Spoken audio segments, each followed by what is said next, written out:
live. Hello, hello, hello, hello, hello, hello, hello, hello, hello, hello, hello, Colin. Hello, Festa. Hello.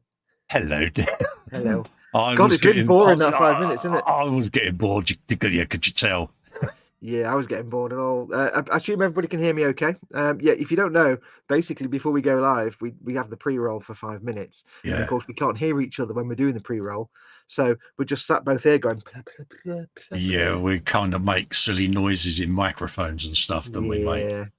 And like Festa will say something, I'll give him a thumbs up, and then remember he can't actually see me. Absolutely. A quick heads up. Can you give us a quick thumbs up that you can hear me and Fox clearly, folks?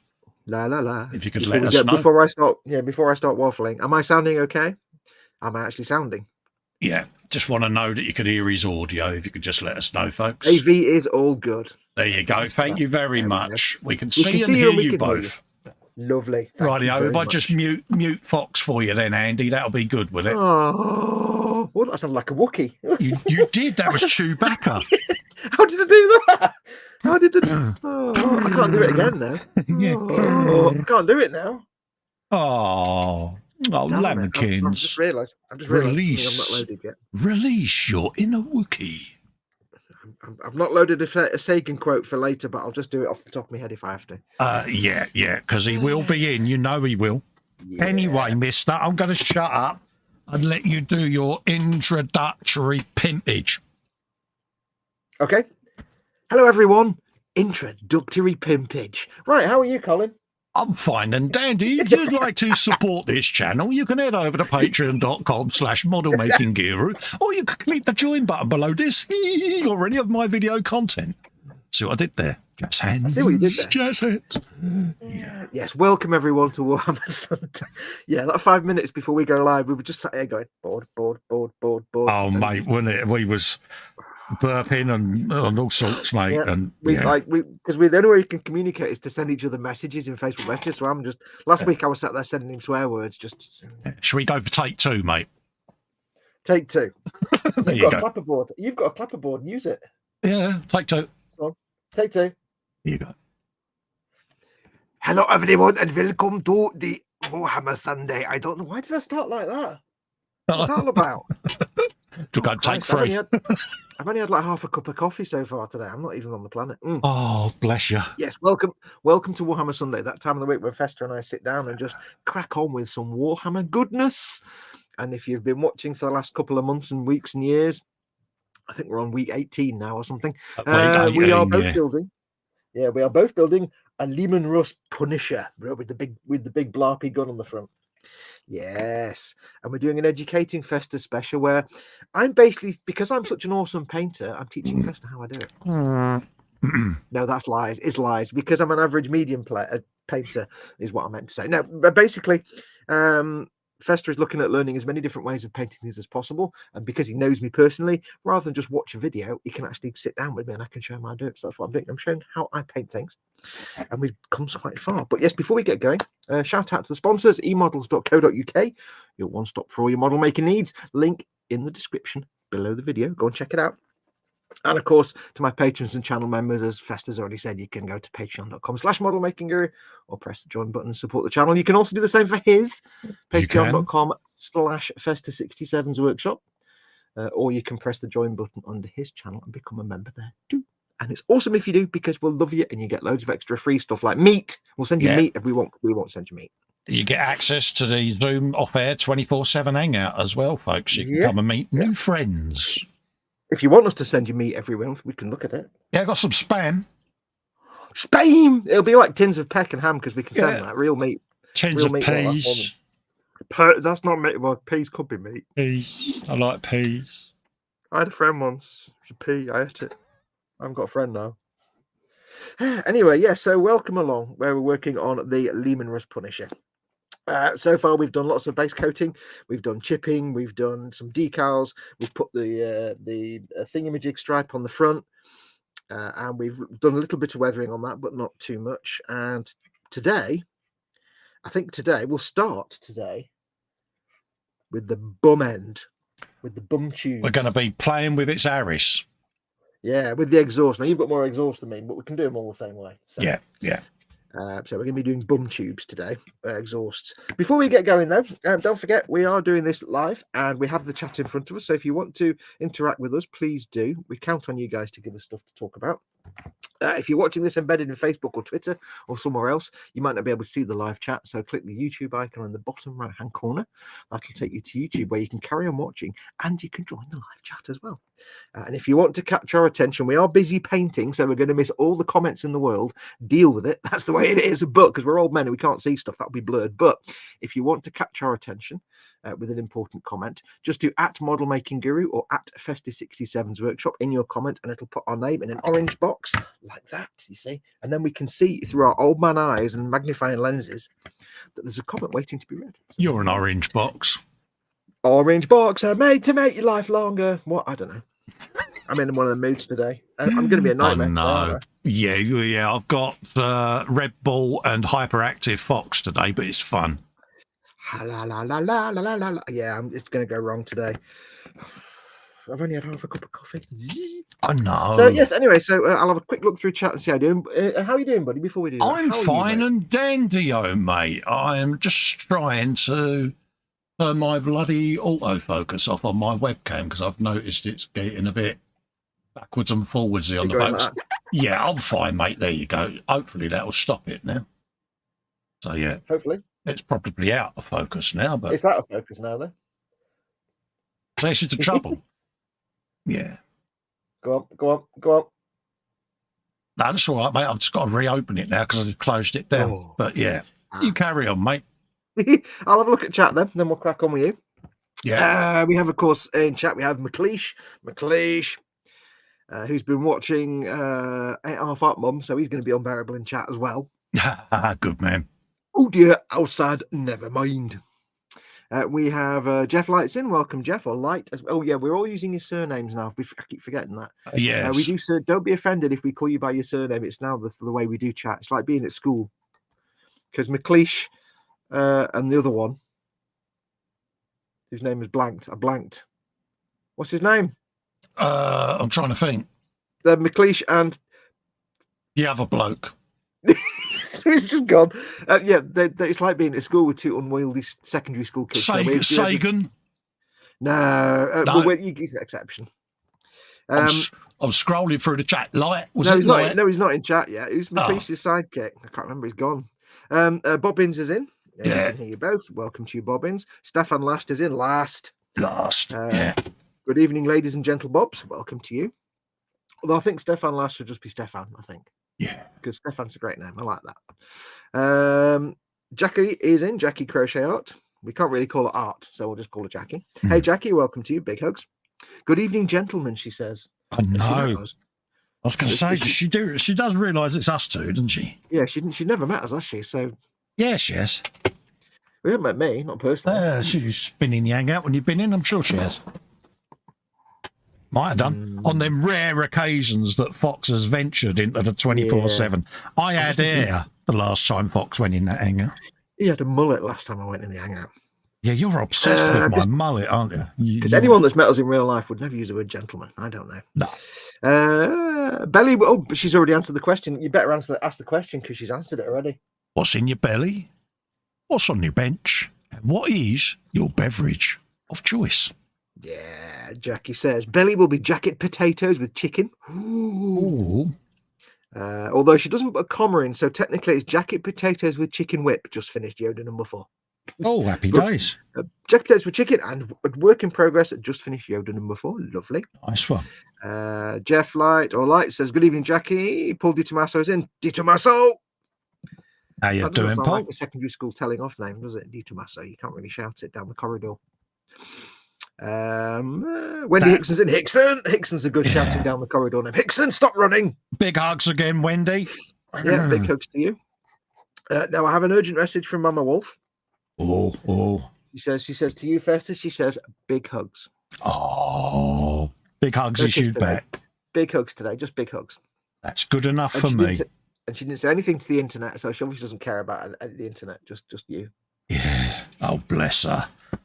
It's because she knows I'm on doing the factoid tomorrow. See, that's what it is. She's saving it up. Fraser Green is in. Green, welcome to you.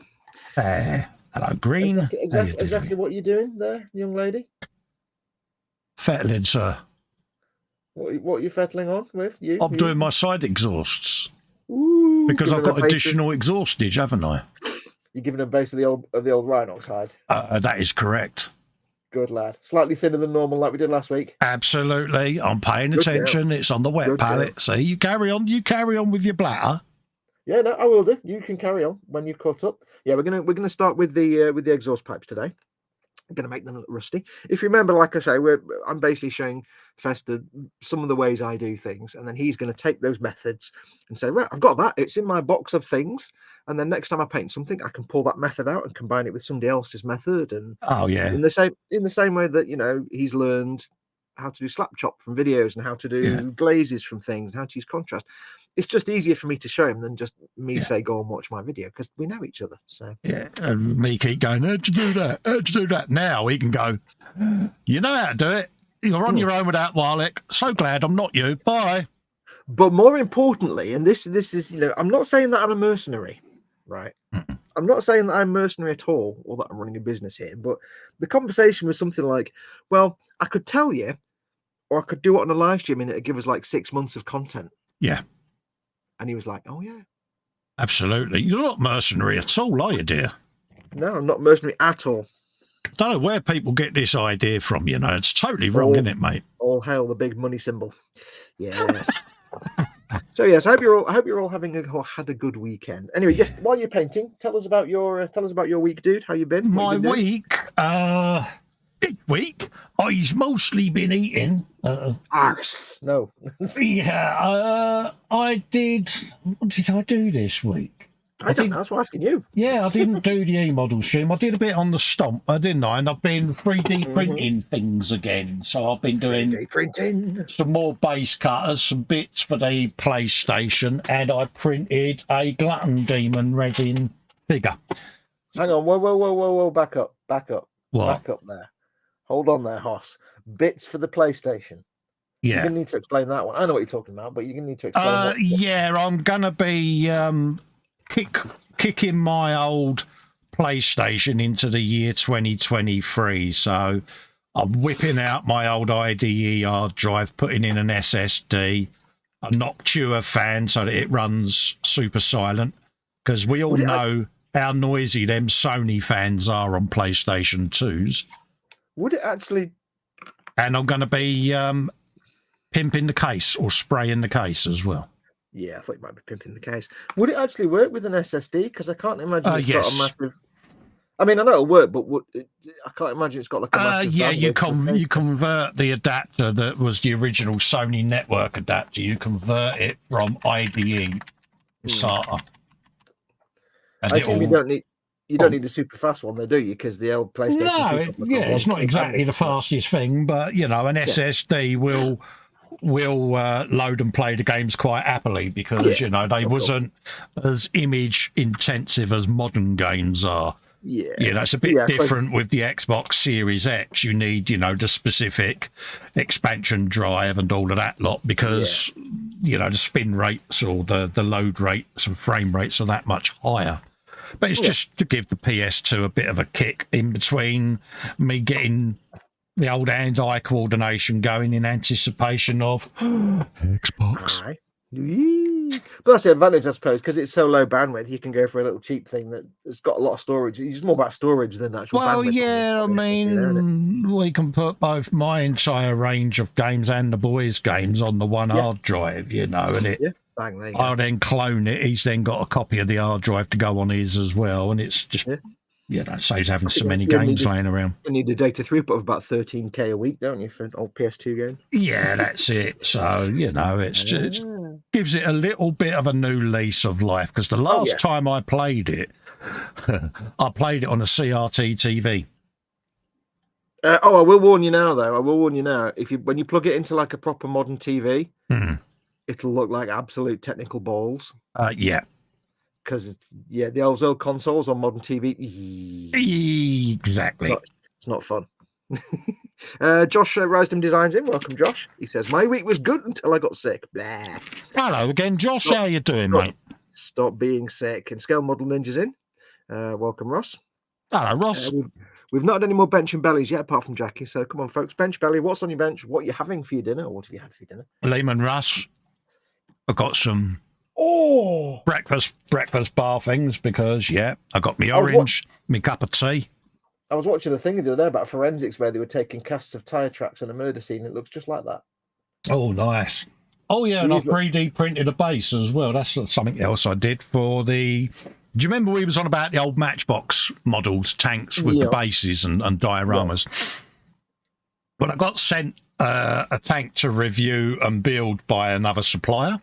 Yes. So I'm filming that, and I thought what would be cool is if I tried to recreate one of those Matchbox dioramas. Oh, sweet. So I might have been in the CAD program again, dude, creating a Matchbox diorama, and I'm just going to slide along in my chair of chairiness and get the box, and I'll flick it on the screen for you. Nice. The diorama that is. Is this some super secret little affiliate thing we're not supposed to know about just yet, or?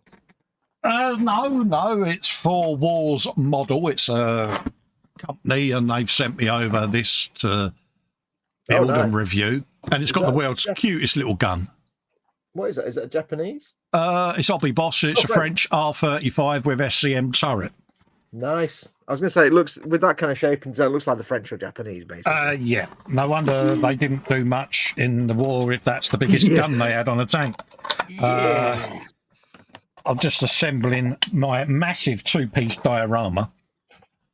How cute is that with the little tank tracks? Oh, look at that! And then it's gonna sit on there. Oh, it's even got that kind of 1970s, 1970s Airfix Matchbox colour. Yeah, so I've got to just go over it with the usual dirt, detritus, and all of that. Like, they'll just sit on there, and I'm just like, oh, this is going to be so cute. Awesome. So Carl Sagan's in. Oh, Sagan. Jeff, our friend Jeff Cunningham from Ongo. The simplest thought, like the concept of the number one, has an elaborate logical underpinning. The brain has its own way for testing the structure and consistency of the world. There you go. That's our Sagan quote for today from my memory. Oh, and I'm expecting a who's a good boy from you. Go on. What did you do? Because I may have gone in the chat last night and scrolled up and saw that you had put the thing in about the Cosmos. Did you now? Yeah. Yes. If you're in the 24/7 Zoom Hangout, then there is also an accompanying. If you're a patron, remember there is an accompanying 24/7 Zoom Hangout Facebook chat. If you're not in it already, then you need to go read the instructions. On the links that says how to get into the Zoom chat. Go and read them. It'll give you an email address for Colin, or contact him on Facebook, and it'll make you a friend, and you can join it. I found a place where you can download all 13 episodes of the original Cosmos. Yeah. Because as we know, it's been released on DVD years ago, but you can't get it online anywhere. Apparently, it's because RCA have got being really sticky about the rights to all the music. Somebody's got them on the Google Drive now. It is in Spanish, but it's got an English track as well. So if you watch it in VLC player, download them all, open each one, watch it in VLC player or whatever one you can do this in, and then right click and you can change the audio track to English, and then you can turn the subtitles off as well, and it's perfect. So all the episodes I was watching the first episode last night. Alex Rivera's in. Welcome to you. Hello, Alex. Welcome.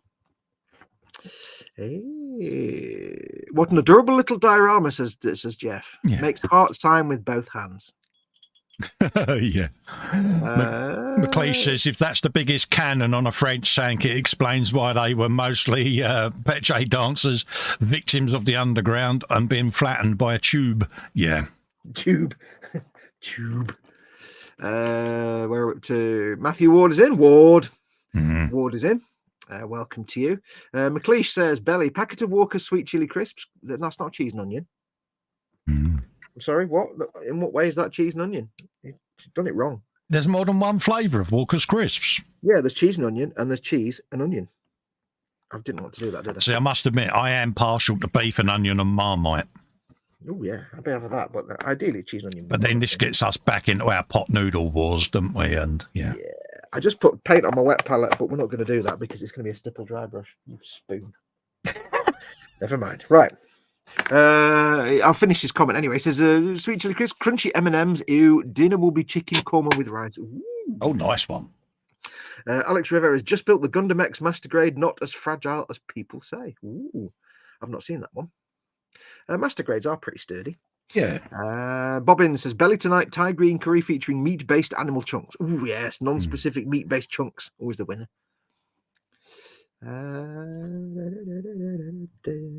Alex says, you should also clear coat your model with Krylon matte finish or Rust-Oleum enamel clear. Well, if it's a not shiny model. I tend to use, what's your preferred matte varnish, Cole? I tend to use I've got Vallejo acrylic matte varnish, and I've got satin varnish. The Mecca, is it the Mecca? The Vallejo Mecca satin varnish. Could be. Yeah. Other than that, Pledge or 2K if I'm super shiny. Ooh, I've got two preferences. If I'm doing it with an airbrush, I use the Vallejo Premium airbrush varnishes, matte, satin, and I don't use gloss really. I don't know anything gloss, matte and satin. If I can't be bothered airbrushing it, and if it's a nice day outside, I'll use Humbrol Rattle Can acrylic 49 matte varnish. And that's good for me. Handy tip with varnish, try not to use enamel or lacquer varnishes on top of acrylic paints if you can avoid it. Yeah. It might not end well. Exactly. Because if it goes on wet, your lacquer varnish is going to eat through your acrylic paints. Exactly. Yeah. Right. McLeish says, Sensations crisps your bonds. He's eating Ponzi crisps now. He's got Ponzi. Sensations? What's that all about? That's like Ponzi City Centre bank staff nonsense. McLeish, you're a big girl. He's a big girly girl with his girly pants is Hello, it? I'd like Sensations crisps, please, and also a mint yogurt to wash for my feet. My name is Lord Andrew McLeish, and I like my sensations. I don't know what that was. I think we're going to call him Captain Hummus from now on. Yeah. Get your sandals and go. Someone needs to get Fox more coffee. If he says I'm insufferable, then he's really off his game. Yeah. Alex Rivera says, usually I airbrush my models, but for clear coating, I always stick with rattle cans. I like rattle cans. The one that Humbrol one I use is brilliant. Yeah. It's just, if it's damp outside or cold and raining, you kind of knack it. Yeah. So sometimes I have to airbrush it. So I mean, if I'm going super shiny, then obviously I use the automotive 2Ks, but yeah. Rest of the time it's mecha satin or acrylic. Acrylic matte, that'll do. Yeah. Don't ask me why, but the matte varnish for airbrushes leaves a glossy finish. You need to shake the crap out of it. Yes. But also you have to apply it in very thin misty coats and build it up really slow. If you do it all in one like a thick coat, it's going to be satin. Yeah. If you do a very light mist coat that's almost invisible, and then do like 3 or 4 of those very, very lightly, very low PSI, you should get a nice matte finish. But the thing is, you shake your matte varnish. When you think you've shook it enough, you shake it twice as long again. Yeah. Because the best way to remember matte varnish is it's basically a gloss varnish with a matting agent in it. And if you don't shake it, the matting agent's all at the bottom. Yeah. And you spray it, you get a gloss varnish. Very, very fine mist coats as well, isn't it, mate?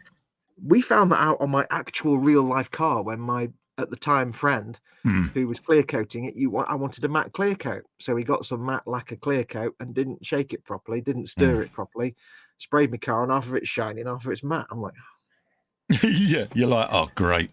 Yeah. And then we fell out, and then I walked out, and then I've got a car I've not washed it in 6 years now because I don't want a shiny matte car. You can't have a shiny rat rod.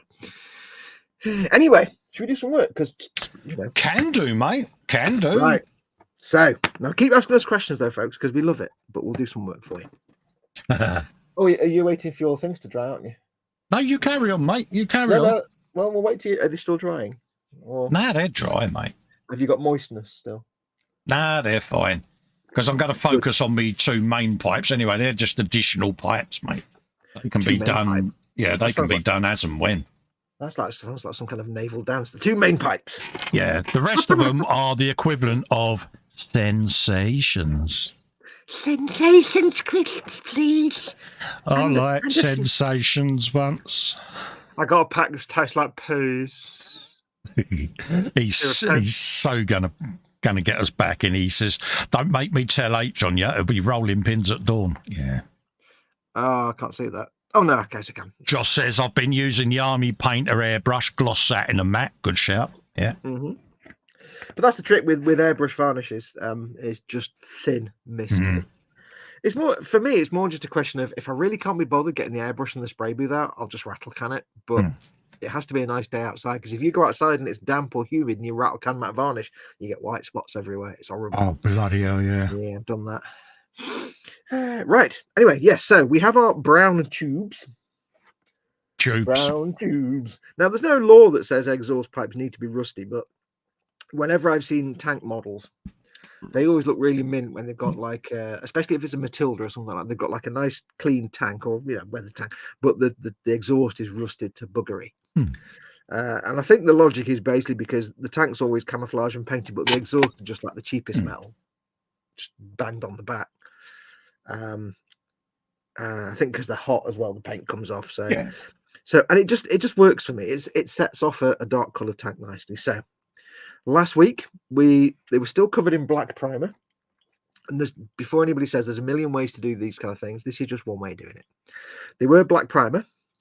We brushed on some Rhinox hide, which is a dark brown color, but we made sure the Rhinox hide was thinner than usual, so it was more like a very thick wash. Yeah. So there's still little bits where it was kind of semi-transparent. You can still see like the black underneath it. It coloured it. It's not even coat. It's more like a thick glaze, not a thick wash. So all we're going to do now is we're going to get funky and make it look a bit more rusty. So what we'll need is a few colours. Now, did you get? I don't know if I told you to get a couple of shades, Fuegan Orange or Cassandora Yellow. I may not have got you to get those. They're not urgent. No, I've got Cassandora Yellow. Okay. I think. We might not need them, but it's just that one. Fuegan Orange. That's the one. Yeah. And good lad. Cassandora Yellow's lovely, that one, isn't it? It is nice, isn't it? You don't actually need these all the time, but sometimes they help make it pop. So we're going to use 3 colours, and it doesn't really matter what browns you use, but we're going to use, I like to use certain colours that give a certain colour palette. So we started with Rhinox hide, and we're going to go for XV88, which is a nice reddy brown colour. We're going to go for Tau Light Ochre, which is, again... That's the one I couldn't remember. That's the one. We're going for browns that have a hint of red in them. So Tau Light Ochre, browns that edge towards the orange. Yeah, there it is. That's it. And we're going to use Baylor Brown. And then depending on how it comes out, we might venture into something else like some Zandri dust or something, but we might not need that. Now, there's millions of ways to do rusty things. You can make them look really red. You can make them look really pale. Some people like to paint things grey. We'll do the tracks a different way completely for rusty effects. But the way to remember about rust is that the colour of rust depends on how old it is. If it's really old rust, it'll be dark. If it's really fresh rust, it'll be bright orange and look towards the red and the orange. But rust can be anything from yellow, brown, or it's anything from like dark brown to like bright yellow is rust. So you really can get crazy with the reds and yellows and browns. So go with what colours work for you. But what we're going to do, have you got yourself some old of the small dry brush ones? Remember the old teardrop ones that die after about 5 minutes? Oh, yeah, I'm sure I've got a couple of them somewhere, mate.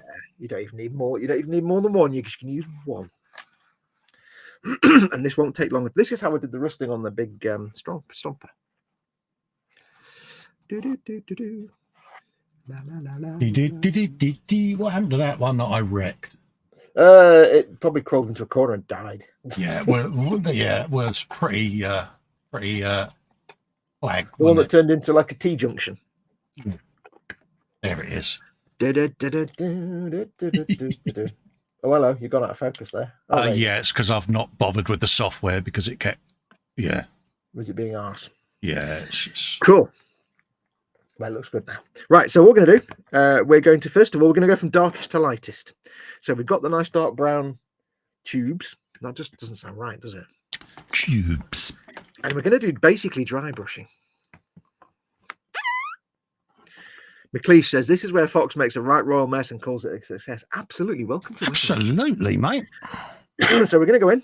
We're going to need very little paint for this. Tiniest amount of paint on the brush, not much at all needed. Get it off. I guess this is the XV, is it? This is, sorry, I forgot to tell you, yes, XV88. So you don't need to do all the way back and forth. It's just dabbing the brush this time because we don't need it to go all the way up in the top of the brush. A little tiny amount, just dab it off. And then for this colour, struggling with the lid, aren't you? Yeah, that's all right, mate. It's only my spanner ends, mate. You carry on, mate. No, I thought you had like a sticky lid that was so sealed shut. No, that's just me.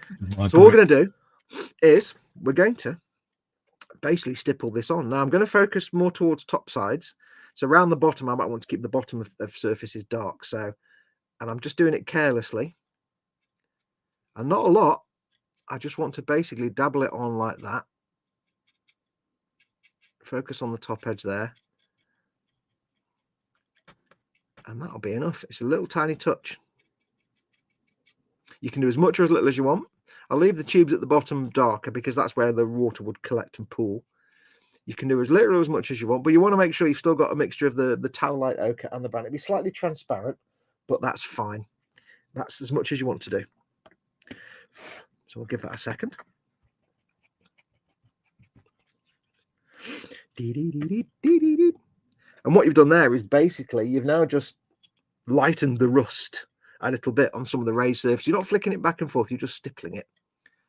And it just makes it look a bit more varied.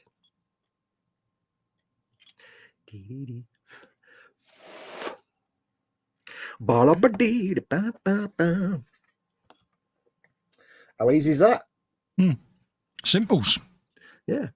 I mean, that's right. And the reason you want only a tiny bit of paint on the brush to start with is because you don't want to completely repaint it. You just want to add a little tiny bit. So if you overload the brush, you'll just repaint the whole thing towelite ochre, which is pants. Yeah, which is a bit of a pointless exercise. Yep. So if you give that a blow, it should be dry in a minute. Next we'll go was XV88. Next, we'll go for towelite ochre. Are you still doing that bit? Yeah, I just went for a better brush because the other one was a bit too soft. I see you've gone for your flat brush. Your flat top brush. Chimney sweeps brush. Poor thing. It has seen better days, innit? It has, hasn't it? Right, so when you've done that one, yeah. When it's dried off after a minute, give it a bit of a blow on it to dry it anywhere. And then we're going to go exactly the same with towel. Now, towelite ochre is quite a thin colour. You have to shake it a lot. Yeah. It tends to separate out. So you want to use the little lip on the lid if you've not cut it off. Yeah. Yeah, no, I've got the lip on that one still. Good. Get your lip on. You can't really take it from the pot for this one because it is quite a thin colour. You can stir it thicker, but it does separate out. But it doesn't really matter too much. And same again, we're going to get a little bit, just a tiny amount. It's a very thin colour. Going to get it off on the paper. You have to be a bit more vigilant with this one. You have to get a lot of it off because it is so liquidy. Oh, burpage! I do apologise. Oh, good shout. And we're going to do exactly the same, but maybe focusing a bit more towards the tops of the exhaust and not quite so much. Well, you do it how you want to do it. It tells that you're telling the story of the weathering. Yeah. Whether you want to make it all on the top surfaces or a little bit down below, it's up to you. Okay, so again, you're just making a slightly. By the way, I'm not washing the brush at any point. By the way. Oh right. Okay. Brush. I'm using the same brush each time. It doesn't matter. It's got the other colour on it.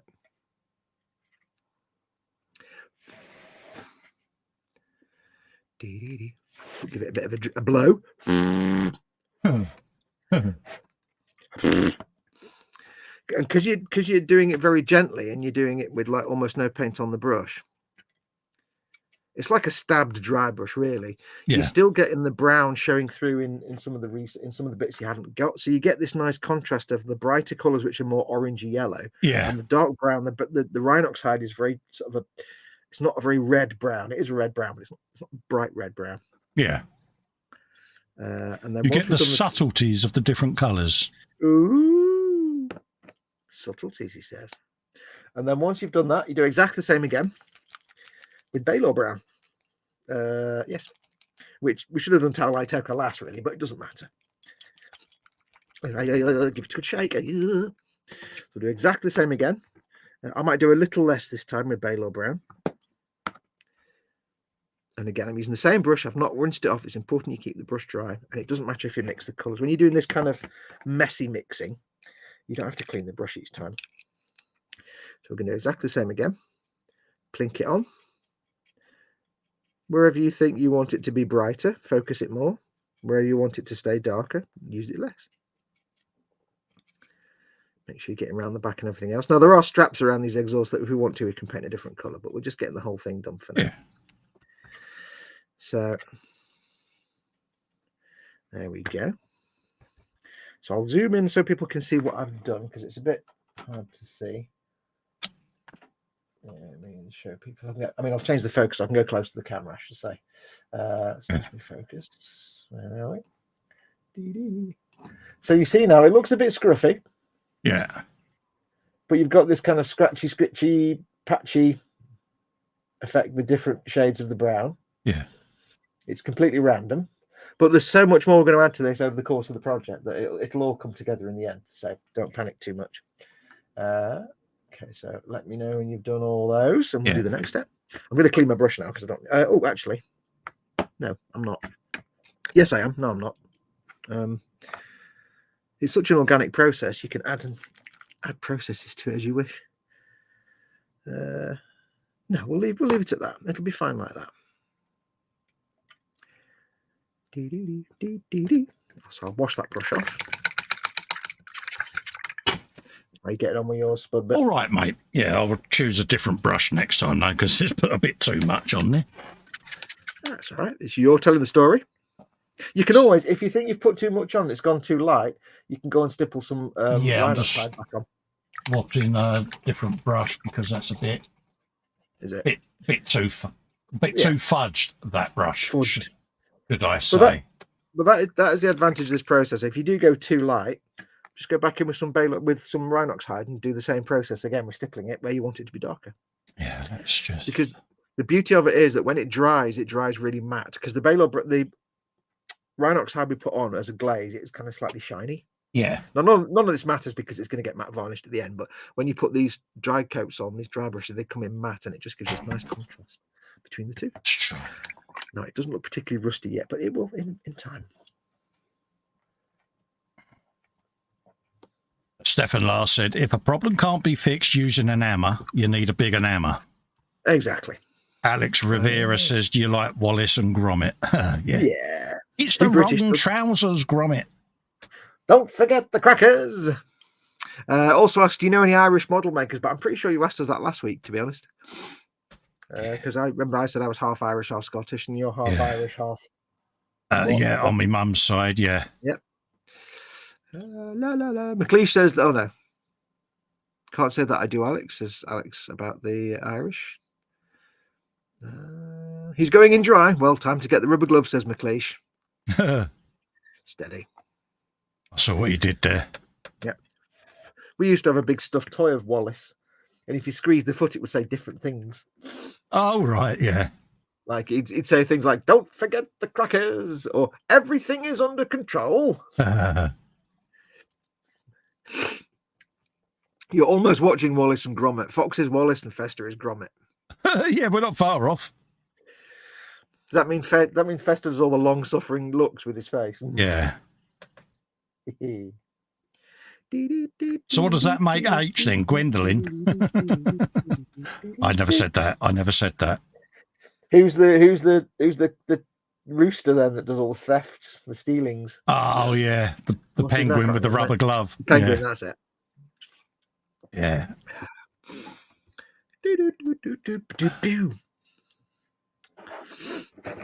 So that's the first step. Yeah, that's better. It's not as glary.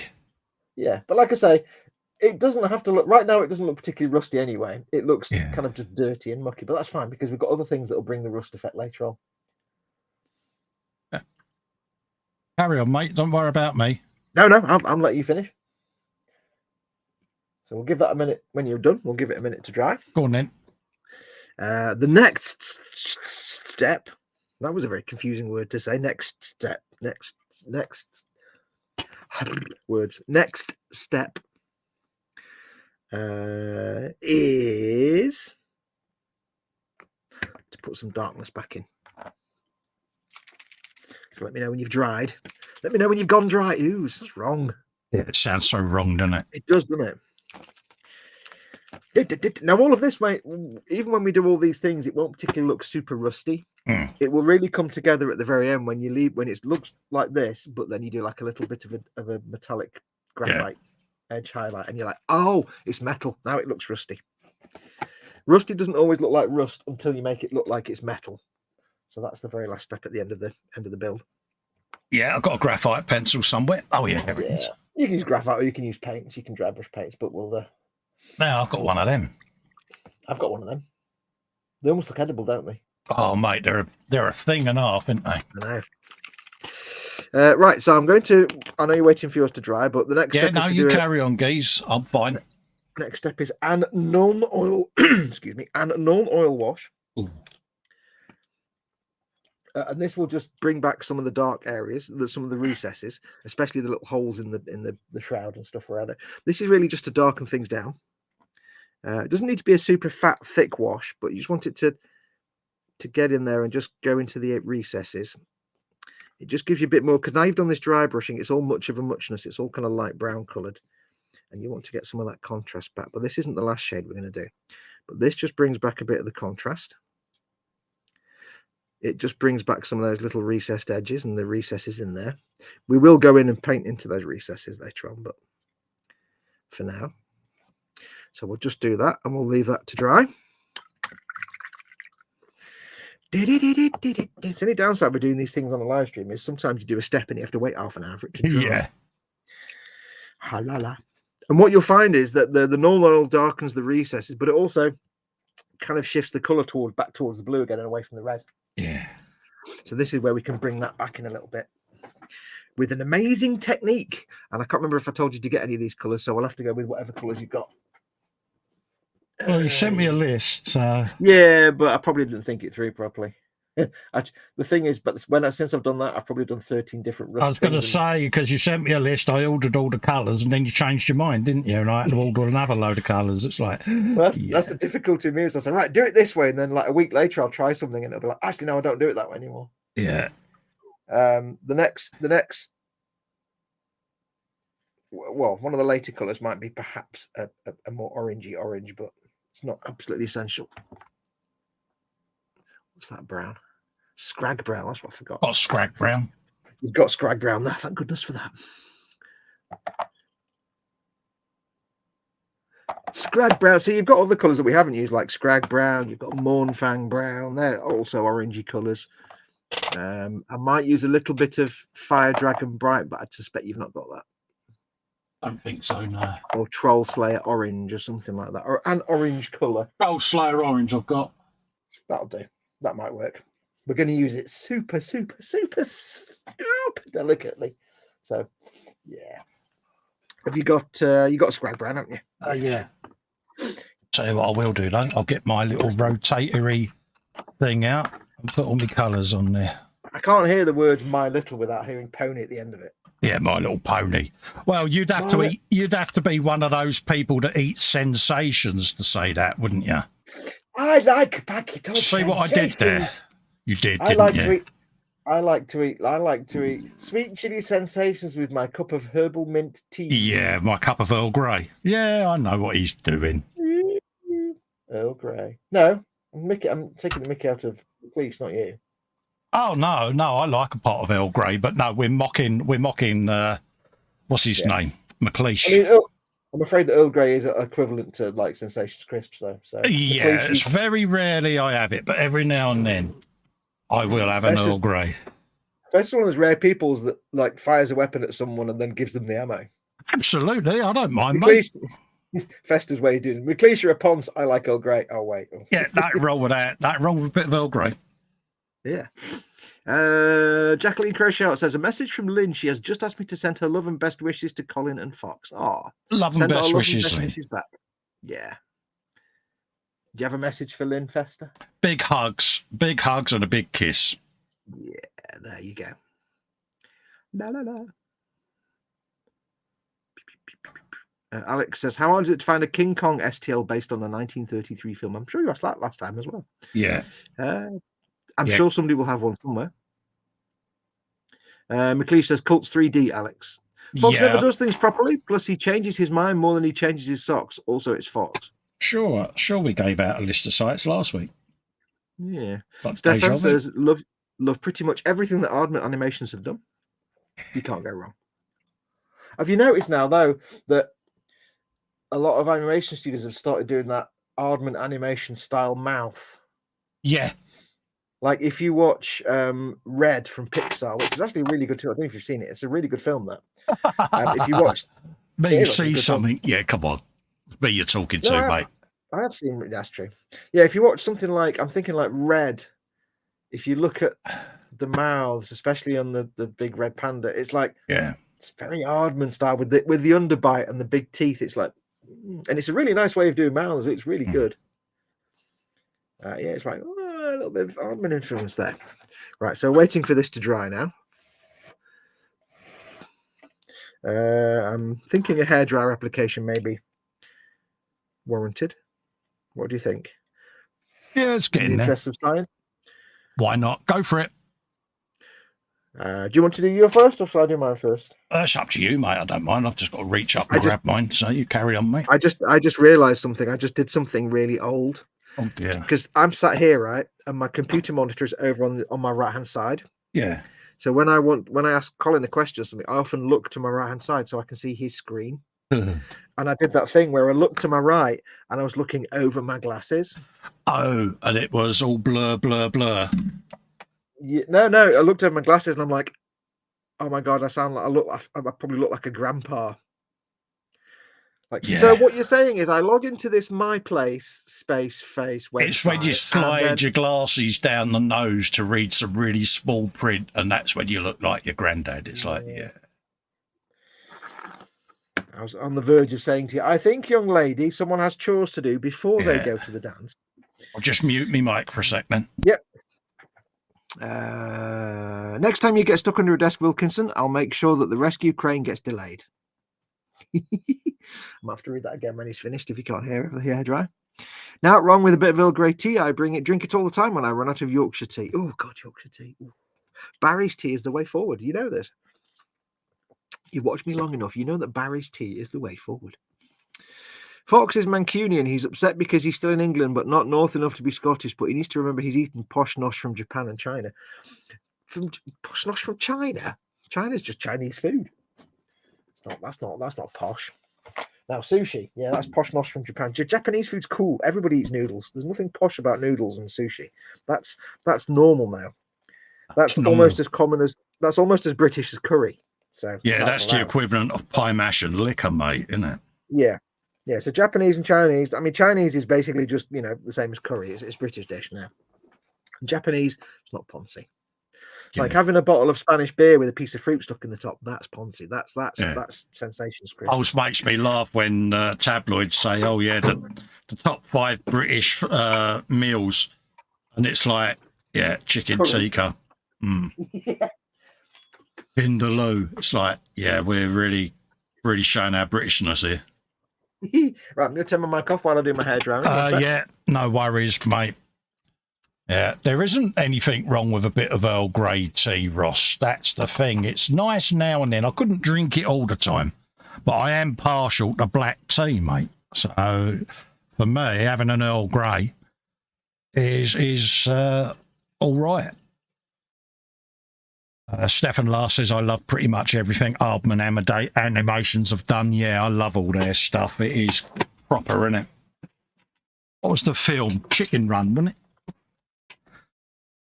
Yeah, I mean, Fox's favourite film of all time has to be Cars, because he loves the fact that the headlights are in the windscreen. I really wish I could actually just make your screen disappear right now. Why? What's up, mate? Don't ever discuss that motion picture. I was going to send you a screenshot the other day. Don't ever discuss that travesty of... Oh. It appeared, and I thought, now, do I take a picture of this on the big television and send it to him? And I thought, no, he's going to hate on me forever. We do not discuss that movie in this house. Andy McLeish says the man who ate the durian Kit Kat. I was sent it to try, and let's be honest here. Durian is not posh. Durian is like eating roadkill. Trust me, That not posh bad. at all. If you've never had durian, you need to try durian at least once. In some countries, it's actually banned and illegal. Really? Purely because of the smell. Yeah. Is it really up there with that Norwegian herring stuff? I've never smelled that, but I imagine it's... Yeah, the rotten herring. Yeah, the surströmming. Yeah. Paul D. Tommaso says, what movie? Fox's favourite movie is Cars.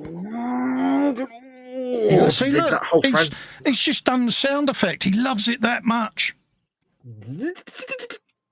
I would much rather watch a Jar Jar Binks movie than I would watch any Cars travesty. You would rather watch a Jar Jar Binks porn movie than Cars. I would rather do porn with Jar Jar Binks than watch Cars. Yeah, no, I've got this image now of you wrapping his ears around. No. Undo that image. Oh, yeah, you know what I've realised the other day, by the way? What's that, mate? Which suddenly gives me real dread for my YouTube recommendations. You know, like when you go onto YouTube and you've got like subscriptions, and then you've got the home, and if you click on home, it's all the videos they recommend for you. Oh, yeah. I haven't realised this, but if you do live streams, they analyse what you say. Yes. Because what were we talking about on Friday? We were talking about something on Friday. And it appears in your feed, doesn't it? Yeah, we're talking about something incredibly specific on Friday's live stream. And when I went into my home page the other day, when I've nothing for me to watch, I'll click on home, and it was like, there's a video button. I'm like, what? Because it's not anything I've ever looked for on. Have you also noticed, though, Fox, as well, when we've had that type of conversation in these streams, your adverts that play on video content change as well, and you'll start seeing adverts along that subject. Yeah. I've got ad blocker, so I never see them. But yeah, I do notice that whenever I'm doing a stream and I go in and make sure the stream works. When I've not got my ad blocker on, it's always an advert for StreamYard. How ironic. Yeah. It's like, don't care about that anymore. You sent me that message, didn't you? It's like, so funny. I had this. Yeah. Right. You ready for the next step, young lady? Yes. I'm good and proper, mate. Right. Yeah. You're going to need your Scrag Brown. Bit of Scrag Brown. Brown. Orange colour of choice. I'm going to use Fire Dragon Bright because it's a nice. It's actually darker than that. That looks really pastel. I've got that. You've got Troll Slayer Orange, so that'll do. You'll have to be a bit more careful with the Troll Slayer Orange than I am with the Fire Dragon Bright, but it's going to be a real sort of thing anyway. So don't worry too much. Yeah. Right. So we're going to get our Scrag Brown now. Scrag Brown is a wonderful colour if you want to do like quick rusty effects, like just round raised surfaces. We're not going to do this now, but just as a handy tip, if you don't want to use enamels and stuff, if you ever want to say get like a hint of like leached rust around raised things like these round bits, you can really water down Scrag Brown and just run it around some edges, and it'll look like it's rust in the corners. Yeah. A lot of times on Warhammer models and stuff, when they're using just acrylics for simple weathering, they use Scrag Brown as a rust wash colour. It's really good. So this is going to be a more traditional dry brush, but you need to have as little on the brush as possible. So okay. Get the Scrag Brown. Get your Scrag Brown. You want a tiny amount on your brush, and when you're going to be a back and forth flicky brush now, so you want to mix it. You don't want your big flat brush for this. No. Make sure your brush is dry, and you want to mix it in, but do the proper circly mixing in now, like properly, like that, not just dabbing it, but squiggling it around. And then what we're going to do is very, very lightly, we're going to do a flicky dry brush where we're just trying to pick up edges, like the edges of the tubes there. Oh, right, yeah. The edges of the top of the cylinder. You can, if you want, do a little patch, say towards the bottom of something where rust would collect, where water would collect. Yeah. You might do a little circular motion to get a patch of it, but we're just going to, and it's almost nothing. It's almost invisible, but it's more of an edge highlight, this one. The classic dry brush. Maybe a little bit more on there. It's got to be almost invisible. It's really subtle. It'll collect on the edges of those bands around the exhaust, and it'll collect on the edges of the little holes. And you can do patches of it if you want. Again, you've got to tell your own story. Hmm. I might do a bit of circular motions on the top of the tubes just to make them look like it's really rusted there. And this is the fresh rust color because this is a lighter color. So everything we've done so far is the old rust. Yeah, I'm listening, mate. This is now slightly fresher rust. And it's a bit more orangey. There we go. So the bottom of my exhaust tubes there is still quite dark underneath and at the bottom, but then at the top and as I go down, they've got this orange color. It's really subtle. It's almost imperceptible. It doesn't come out on camera, by the way. The camera doesn't show. I'll see if I can adjust my color a bit. The camera doesn't show the actual proper color. I'll zoom in as well so you can see. I'll focus in. Focusing on that. So I'll try and adjust the color to be a bit more realistic, closer to what it is. It's kind of like that a little bit. Yeah. So you've got now this. Like you see the exhaust there, that kind of color at the top, and then they get darker because I've just dry brushed at the top. It's a very, very, very light dry brush. Really subtle. I'll just change my focus back again. And again, it's important to remember this isn't the only way of doing it. There's millions of ways of doing rust. This is just a very quick way of doing dry brushy rust. While you're doing that, I'll read some chat. Well, there's a kick in childhood. Jason David Frank, Tommy Oliver, the Green Ranger, has passed away at 49. Oh, wow. Know who that is. Young age. I don't know who that is. Sad, though. Stefan Lass says, Chicken Run is great. Even enjoyed the Arbor and DreamWorks collaboration. Flushed away, even though it was computer animated, not their trademark claymation. Russ says, sat here waiting to go to the shop, but my new toys are 3 stops away. Oh, it's twice he said that in the hope that we go, what you got, so he can tell us. Well, Anna McLeish says, new toys, Ross. Yeah. And he says, yes, and the tracking saying the van delivering them is sat outside the shop I want to go to. Ironic. McLeish says, if they do a new car, they said if they do a new Cars movie, they should petition Disney to have a character based on Fox. If they do a new Cars movie, they should just basically dump everybody working on it into the Atlantic Ocean. I want it to have a tail, I want it to have a hat, and I want it to have the biggest windscreen eyes imaginable. I want it to just burn forever. And a big box of Yorkshire tea on the back seat. You can show up. Are you done yet? I am done. But I just thought I would continue to mock you because I just think you can shut up. We've been picking on each other all day. Right, are you ready? I'm paying the utmost attention to you, sir. I don't know, you ne'er do well. Right, so I'm going to go in with my Fire Dragon Bright.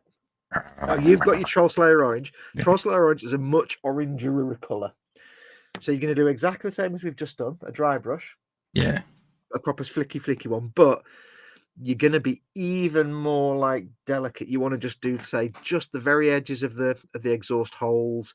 Yeah. Just the tiniest, and just really at the top. This is the freshest rust. Yeah. So you want almost nothing of this. It's just to give that orange pop. So as carefully as you can, like even just like 1 or 2 flicks, and that's it. Yeah, in other words, don't get your big galoot hands.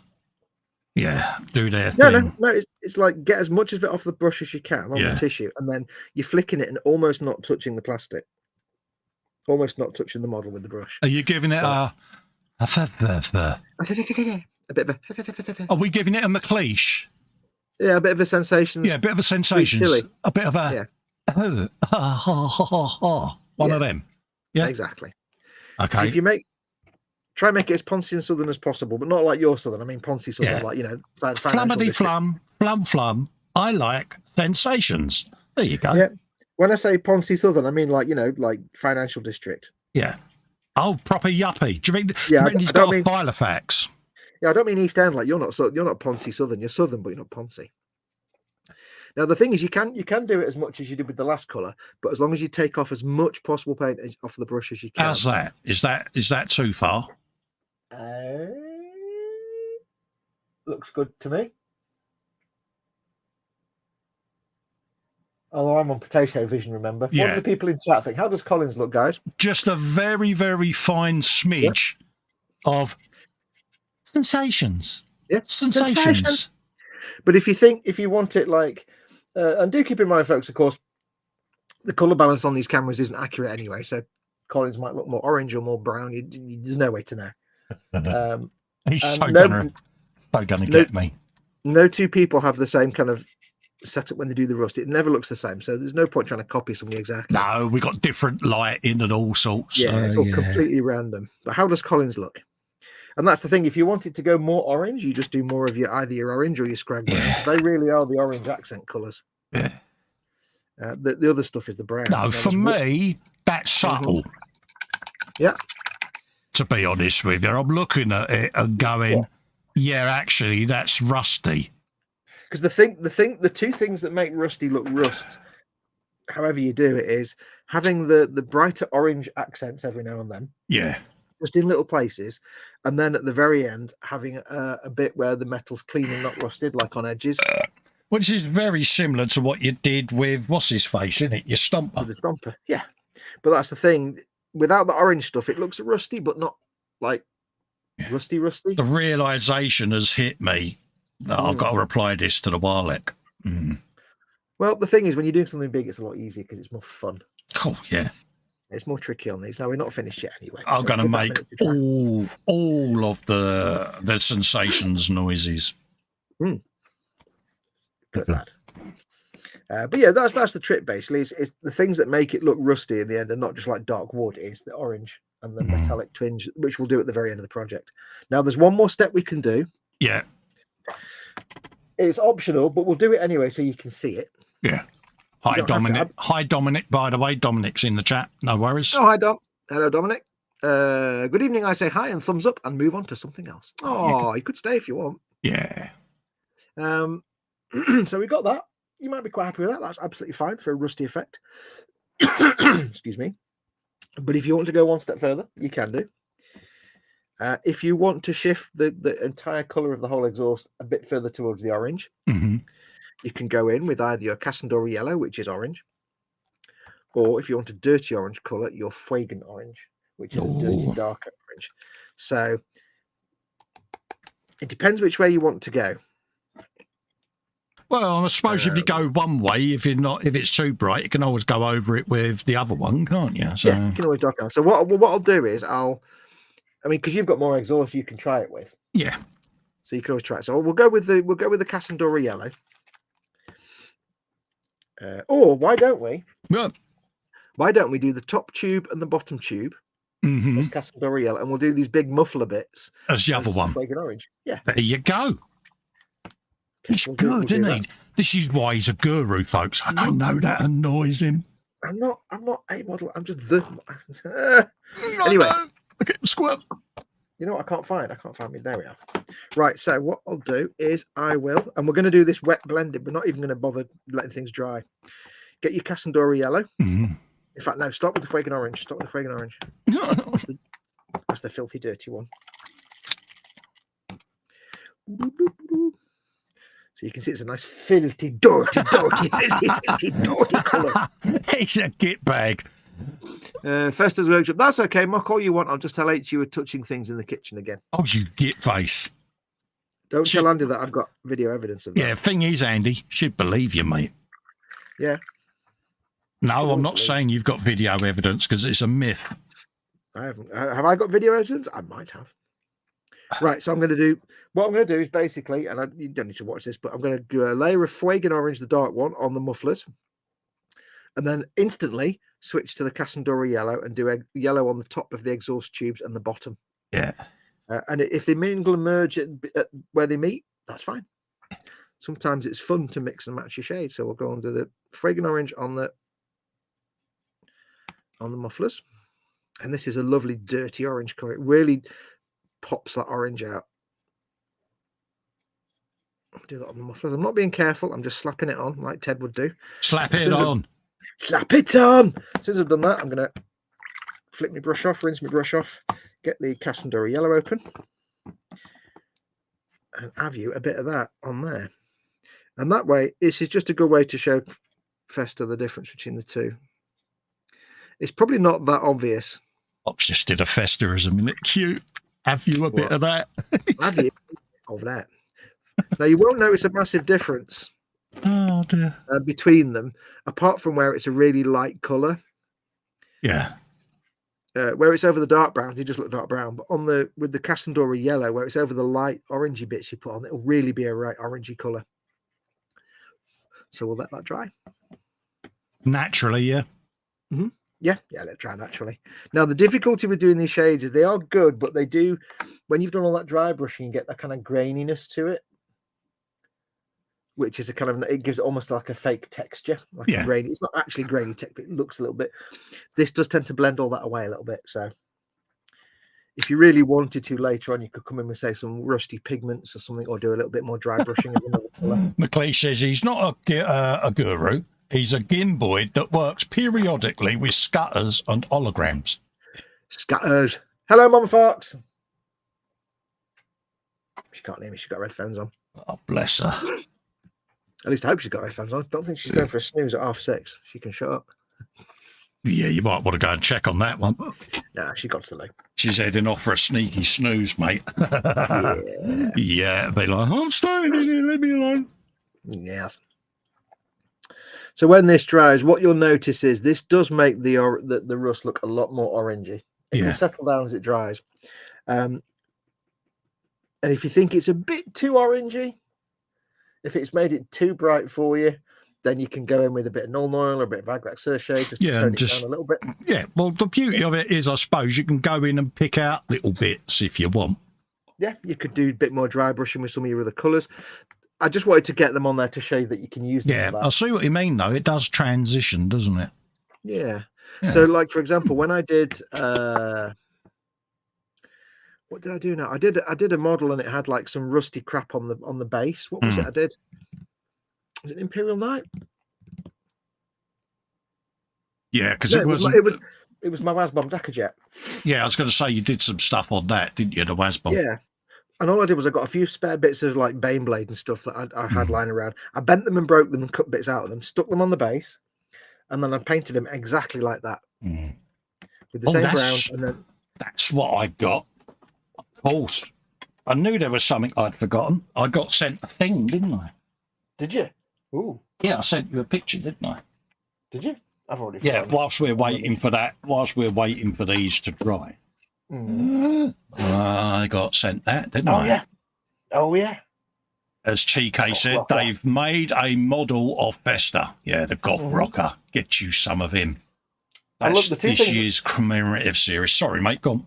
The two things I love most about that is A, the squig's just got an ant jammed in his mouth. Yeah. And B, it's not a microphone, it's just a stick bomb. Yeah. It's not even a microphone, looks like it's just a stick bomb. But he believes it is. And he's giving it the beans, isn't he? So he is going to go on the low bill, mate. Yep, full beans ahead. Yeah. So yeah, and he's got the traditional flying V going on there. Yeah, top hat. Yeah. Look at the checkers on the guitar strap. It's gonna. Oh yeah. Got a thing about checkers and diamonds and bloody harlequins, ain't I, mate? Yeah. Well, orcs are different because orcs don't do poncy southern diamonds; they do proper hardcore squares. Yeah. Because like harlequins, the Eldari, the harlequins, they have the poncy diamonds. Yeah, they're the sensations of the Warhammer community, aren't they? Whereas this is proper manly hair on the chest stuff, isn't it? Yeah, like he'll paint checkers black and white in squares, but harlequins. I'm going to have to select which one of the harlequins is the McLeish one. Then do you reckon it'll be the one who's tippy-toeing around? Do you reckon it'll be that one? Whichever one's got the most delicate of poses, like oh hello. Andy, it's on my channel, mate. If you want to see the video, if you go into the Warhammer painting section, I've got that in there, and I've got the Orc Rock Band in there as well. So I've just shared them to your playlist or something. I've just shared them. They take you to the appropriate Warhammer site so that they get the views. I always forget you can do that. Yeah, but yeah. So if you go into the Warhammer section down the bottom, Warhammer painting, you'll see them two videos in there, mate. If Festa was a Cars character, says McLeish, he'd have massive rear hot rod wheels. I think he's saying you've got a big ass. I think he is. Yeah, I think he's saying I've got. He's probably saying I've got a bit of a J-Lo booty going on, mate, but he wouldn't be wrong, to be honest with you. You've got a bit of a space in there for some golf clubs. Well, considering there's been quite a lot of it cut out, yeah, it's not too bad. It's a bit flat now. Helen calls me one cheek. Yeah, one cheek just spread across. Yeah, because Yeah. How's your looking now? Mine's looking maybe a bit too orange. What do you reckon? What do you reckon, folks? So you've got yours looks quite nice because it's not as orange as mine. Yeah, trying not to twitch there. I do apologise if I keep twitching and shaking and that, but yeah. Mine's not even in focus. So yeah, what's killing it's that bloody scene. No matter what I've done to that, it's still there. Poxy thing. Which one? I can't see it on the potato. Yeah, it's just a bit of a seam there still. But that's all right. I can put rust spots over that and decay. How unseemly. You see what I did there? Yeah, it's like really. I saw what you did there, mate. I am impressed. McLeish says, "Dagger through the." In fact, you've got to sing that because it's a dagger through the snow in a once quick open sleigh, chopper in my hand, laughing all the way. That's it. Love it. Have I got to add that to my Christmas speech? Have I, Andy? Paul Ditmar says he's got to go and get groceries. See you later. Take care, Paul. No worries, mate. Couldn't do us a favour, Paul. You couldn't get Andy some sensations, could you, mate? Yeah, try and get some really like Ponzi foreign herbal tea as well. Yeah, perhaps some canapes as well. Homeopathic crisps. He's so going to get me back. I know it. He is, isn't he? Going to backfire on me big time, isn't it? Yeah. Now, thinking about this. Yes. They do look a bit orange to me compared to the rest of the tank. They're a bit. However, of course, we're going to have weathering to do later and like grimes and stuff, which will help. Well, you can always go, would Agrax be too stark for it? No, Agrax would be quite good because it's more of a brown. It would if you're saying it's too orange. I mean, I'm a couple of shades darker than you on my camera, looking at it this end, but it would just be my light. It's just a different way our rust coats come out. But the thing is, I've got to keep in mind we're going to be doing like grimes and things later on, which will darken stuff as well. Of course we are. Yeah. Of course, we can completely ignore. We completely avoid. We can, if we want to, we can completely avoid the exhausts. So you tell what I might do. I might get some Agrax on it now. Now yours might not need this if you think yours are the right color already. You can either, because the options you've got, you can do more dry brushing for your orangey colors to make it more orange. You can do some of the more sandy colors to make it pop a bit more. You can do, like I'm going to do Agrax Earthshade to darken it down, but keep it brown. Ooh, darken it down, but keep it brown. That's good, that is. I like that. So I'm going to get some Agrax Earth shadings. My exhausts are about the colour of a pot of Agrax Earthshade, if that helps you. It's whatever you want them to be. You've now got all the colours in front of you. You can now do whatever you think will be appropriate for your exhausts. I'm going to let you off the leash. If you think they look fine as they are, leave them as they are. If you want to tweak them a little bit, then I shall leave it to you. Now I'm going to put some Agrax on there. I'm going to get my brush wet, clean it off, and then I'm going to tease it away from the top because I want it to be more towards the bottom. I always like it to be more towards the bottom. You know that.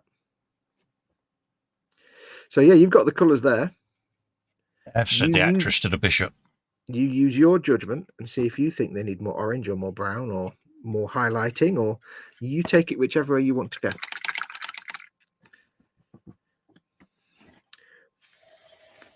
How about that? Made no difference whatsoever. Excellent. You're impressed with your decision-making process. It's made a little bit of a difference. I might do a little very subtle dry brush to bring back some of the bright orange, perhaps. I don't know. I'll let it to dry and see what happens. Yeah, I'm just going around the tops of the bands a little bit. I don't know if I'll paint my bands. I might leave them as they are. I might paint them. I don't know. But the beauty of it is, and I'll move closer a bit so people can see. Where's my focus? It's hard to see it now because it's still wet shade, but like you see at the top of the muffler there, you've got this nice soft transition between the brighter color and then the light brown and the dark, and then right at the end of that sort of little supporting ring thing, it's all dark. So it's a bit shiny now, but you know, hey. And then once you do all your other weathering over the top, of course, that will tone it down and make it blend in even more. It's weird now because it's this rusty thing on the back of a grey tank, so it looks really weird. But when you do, like, if this was me doing this just for myself, I'd probably do an airbrush coat of Tamiya Buff. Yeah. At the very end, but we're not going to do that. So, but you know, we'll do our streaking grounds and things later on. I'll do an airbrush coat of Tamiya Buff to blend everything together.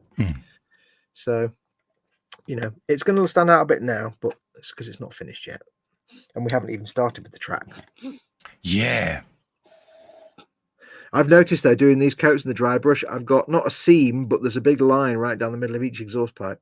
Yeah, I've got that. Like just on the top edge. Yeah. Yeah, just right on the top of the tube. Yeah. I might have to break out a bit of the old pigment for that, just to give it a bit of texture. Or it could just be something that's actually in the exhaust pipe, like in real life. Could be. Or we might do some dry brushing and metallics later, you see. And yeah. It'll be disguised at some point. Disguised!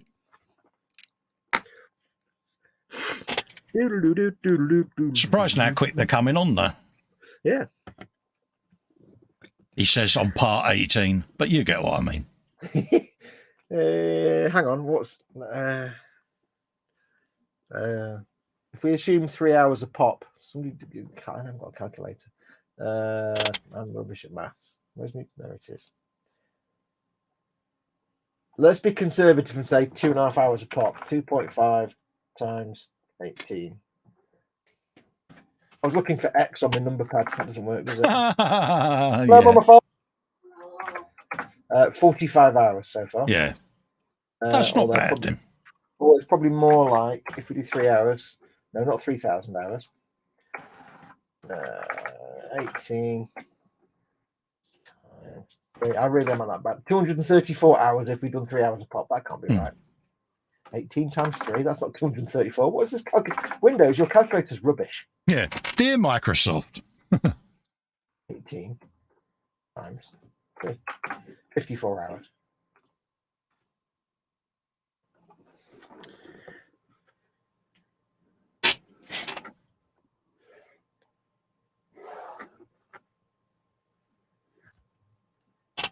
I'm listening to see if he goes down the stairs.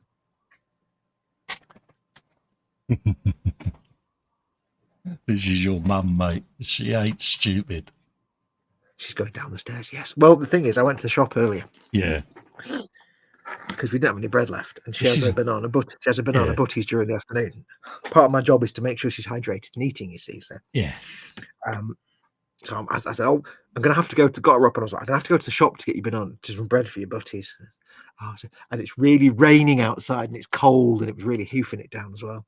So I kept going on about how I'd have to go out in the cold and rain and wind to get to the shop to, you know, to get her bread. Yeah, she's like, wash it there. Yeah. And so I was like building up the emotional blackmail. Then when I came back, I said, right, I've got a treat for you, but you can either have the treat or you can have a snooze later. Yeah. You can't have both. She's like, oh, she's like the little kid doing the marshmallow test. Oh, I want the treat. So I got her a couple of chocolate caramel eggs, whatever they are. You know, the Cadbury's cream eggs. Cadbury's cream eggs, yeah. 2 cream eggs. She went, oh, bugger. Oh. Yeah. Gotta go for me snooze now. No, you can't. You can't. That's it. Right. So that's drying nicely. I might hair dryer it. Yeah, go for it. You ping your aerial off again? Yeah, it keeps coming off. I kept pinging me spotlights off my turret every time it falls over. Mate, honestly, I've lost count how many times I've put this damned aerial back on. I don't know. Right, I'm going to kill my microphone for a second. Yeah, you do what you got to do, mate. I'm just going to put some accelerator on that. Andy's doing the lines there. I've knocked it off again. Andy's doing the lines there to the Orc band. Golf rocker.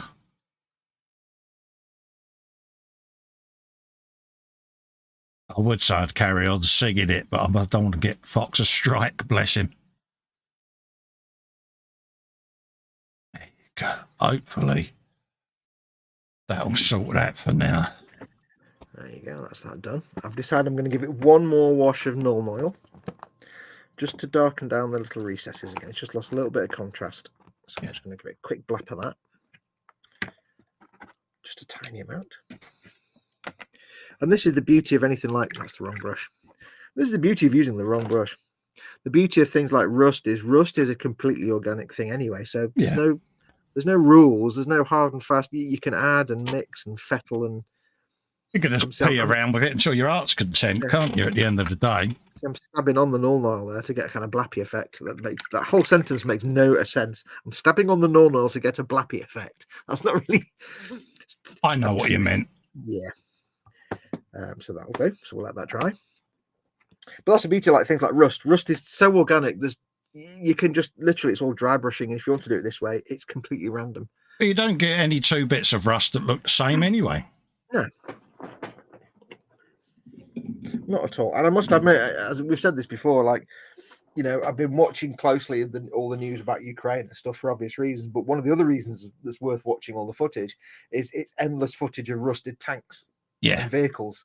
And you see so much different variation in browns and oranges and yellows. It's like, yeah, you can't really go wrong with rust. You tell this, and that's why I was saying to you, you do what you think you need to do for the story for your exhaust. Yeah. I can take you so far, but then you have to. That's looking a bit better. Does that mean that I'm now teetering by riding a two-wheel bike without stabilizers? Yeah. I'm the dad in the background that's just busy reading his phone, and you fall off. And I've given him a push. Let him ride, love. Let him ride. Giving him a push now. Back to the pub. He's got to fall off to get back on. How does that work? Okay, Dad. I'll get your logic. We've got another load of lyrics from the song. If you want to sing them, or shall I sing them? It's up to you. Gather up the boys. There's looting to be done. Goths and snake bites, bad moons too, even bring the runts. Oh, here we go, Dagmar all the way. Oh, what fun it is to war with a beaky gifts to slay. There you go. The way they call them beaky gits. There you go. Beaky gits. Beaky, that's the heresy, pointy, you know. Yeah. And he's sitting there so happy now. I know he is. Oh, what fun! Actually, I can't do an orc voice. Gather up the boy. That sounds stupid. There's looting to be done. Goths and snake bites, bad moons too. Even bring. I got it wrong. I got the timing wrong. How about this one then? Underneath the arch. I can't go that deep. I haven't smoked in 5 years. My gravelly voice is gone. Alex Rivera, do any of you guys like South Park or Family Guy? I can't stand either of those. Not watched either of them, mate. I never liked Family Guy, and I liked South Park for a while at first, but I grew out of it. I think I've only ever watched 3 or 4 episodes of The Simpsons, mate. So yeah, I'm not really. Yeah, never ask Colin if he's watched X, Y, or Z. No, I mean Fox is trying to get me to watch Bluey. I've watched 1 episode, thinking I was doing good, but no, he's not happy with me. Yeah. McLeish says, "Oh, do please carry on singing. I want Fox's glasses to crack. Vengeance will be mine." Avoid the new South Park episode. There is awful, but the old ones are pretty good. Yeah. This may sound harsh, but Family Guy is a lot better than South Park. I couldn't stand Family Guy. I watched 1 episode. I'm like, I can't watch it. Yeah. I just couldn't. It's each to their own, isn't it? I mean, this is it. I mean, you know, it's like Marmite. You either like it or you don't you? One of my friends used to go on and on and on about the Big Bang Theory all the time, and he was like, "You got to watch it." So I watched 3 episodes. I'm like, it's not even remotely funny. I'm not even laughing. It's it was tumbleweed and crickets for me. I'm like, it's not even remotely funny. And oh, look, a sexist female character. How charming! I know they got rid of that in the end, but it's like, yeah, I didn't laugh once. How can you not laugh? It's hilarious. No, it's not. Yes. Right. So, how's yours coming along, Spud? All right, mate. I'll give it a black. Go on. I was saying, what do you think you need to do to it, if anything? Do you think you do anything to it, or are you happy with it? Is it telling the story you want it to tell? It's telling me the story, mate. I'm just waiting for it to dry, geese. Because it's... Jackanory, tell a story. Yeah, it's wetter than a wet thing, as you can see. Ooh. Nice wetness. It's wetter than that wet kipper. To quote I Am Weasel from many years ago, if I am voted president, I'll promise more wetness than ever before. See, I think your New Year's resolution is to have a weekly weevy. Oh, God, I need to do an Uncle Weevy. I so need to do an Uncle Weevy. You got to have a weekend weevy or a weekly weevy, mate. I could Sorry, pop him but in now, but I've done no way to add it to the stream. It's a shame. I need to do some more. Uncle Weavy needs to be seen. I got in touch with the artist that made him, and I said, "Can I do a live stream?" And he's like, "Yes, please do it. Let me know when you do it. It'd be brilliant." Because he didn't even know anybody even knew who Uncle Weavy was anymore. Yeah. McLeish says it's wetter than Fox at a burlesque dance. Alex says, do you guys ever use medical scalpels instead of X-Actos? Yeah, I'm a bit lethal with the scalpels, mate. So with these, at least I can keep the guards on them, because I tend to lean over and rummage through the pots, and if I've got a scalpel sticking up, then yeah. Yeah, I use Swan Morton blades, which are scalpels. Yeah. But I used to just use the standard silver. It's like an X-Acto. It's just a Swan I used to Morton. use them years ago, where it was like, say, the skinny blade that you just put the blade on. But I started cutting myself with them. So so I went over for the more sturdy way of doing it. Well, I say I used to use my Swan Mortons, but then somebody, I can't remember who it was, got me this. Yeah, and it's Swan Morton, but it's got that. Yeah. So it says bog standard Swan Morton blade on a Swan Morton handle, but it's got the but it's retractable. Yeah, that's probably what I could do with something like that, because I'd leave the blades on, see, and of course, you know what I'm like. I am Captain Stabberty, so I think it's in my Amazon store, Cole. You could get yourself one. See what I mean? He's mercenary when it comes to him earning a few quid. Yeah. I could get you one for Christmas, or I could just get you to buy one from my store. Yeah. Oh, I wonder what option you're going to go for. Let me think. I go for like, because it's just easier for me to get. We're in the UK, and Swan Morton blades are just like you get packs of tens, hundreds of them, so it's easy. I am sure I will get one later on. I can't remember the last time I used a model making like blade. I haven't. Ever since I've used like just Swan Morton. It's just a brand of scalpel, basically. I mean, I've got a huge box of 120 of the blades, so I'm kind of like, lumbered with the ones I've got, if I'm honest. Yeah. So. Doesn't really matter, I suppose, does it? Yeah. McLeish says, I can't sing that, McLeish, because it's copyright, and we'll get a copyright content strike. So yeah. A bird's the word. Yes, I'm not going to sing it. Oh, hello. Morning, Vicar. So can I air dry them to speed it up for you then? Yeah, go for it. Go for it. I was going to do mine, but you do yours first. So yes. But this is the thing with rust. Rust is so random in nature and so varied. You'll never see two things the same. You'll never see the same color rust on one thing. Like you look at a rusted old car, one half of it will be one color. You'll never see the same color. So don't worry too much about rust. All it needs to be is browns and random and slightly bitty and gritty. That's the trick. We are going to do a different method for the tracks, though. When we do the tracks, we're going to make them rusty. We're going to try a completely different method that I've still not mastered yet. So I'm back. We'll give that a go. We're going to master that together, are we? Look at that. See, it's dried and the dry thing. I'm happy now that it's dried because I can see it. And it's like, I'm going to do the same on mine. I'm going to give it a quick hair dryer for the rest of that normal oil. Back in a sec. What do you reckon in chat? Do you reckon that's all right? Yeah, a little bit of light on the side there, a bit of shimmer. Shimmer. There you go. I'm happy with that.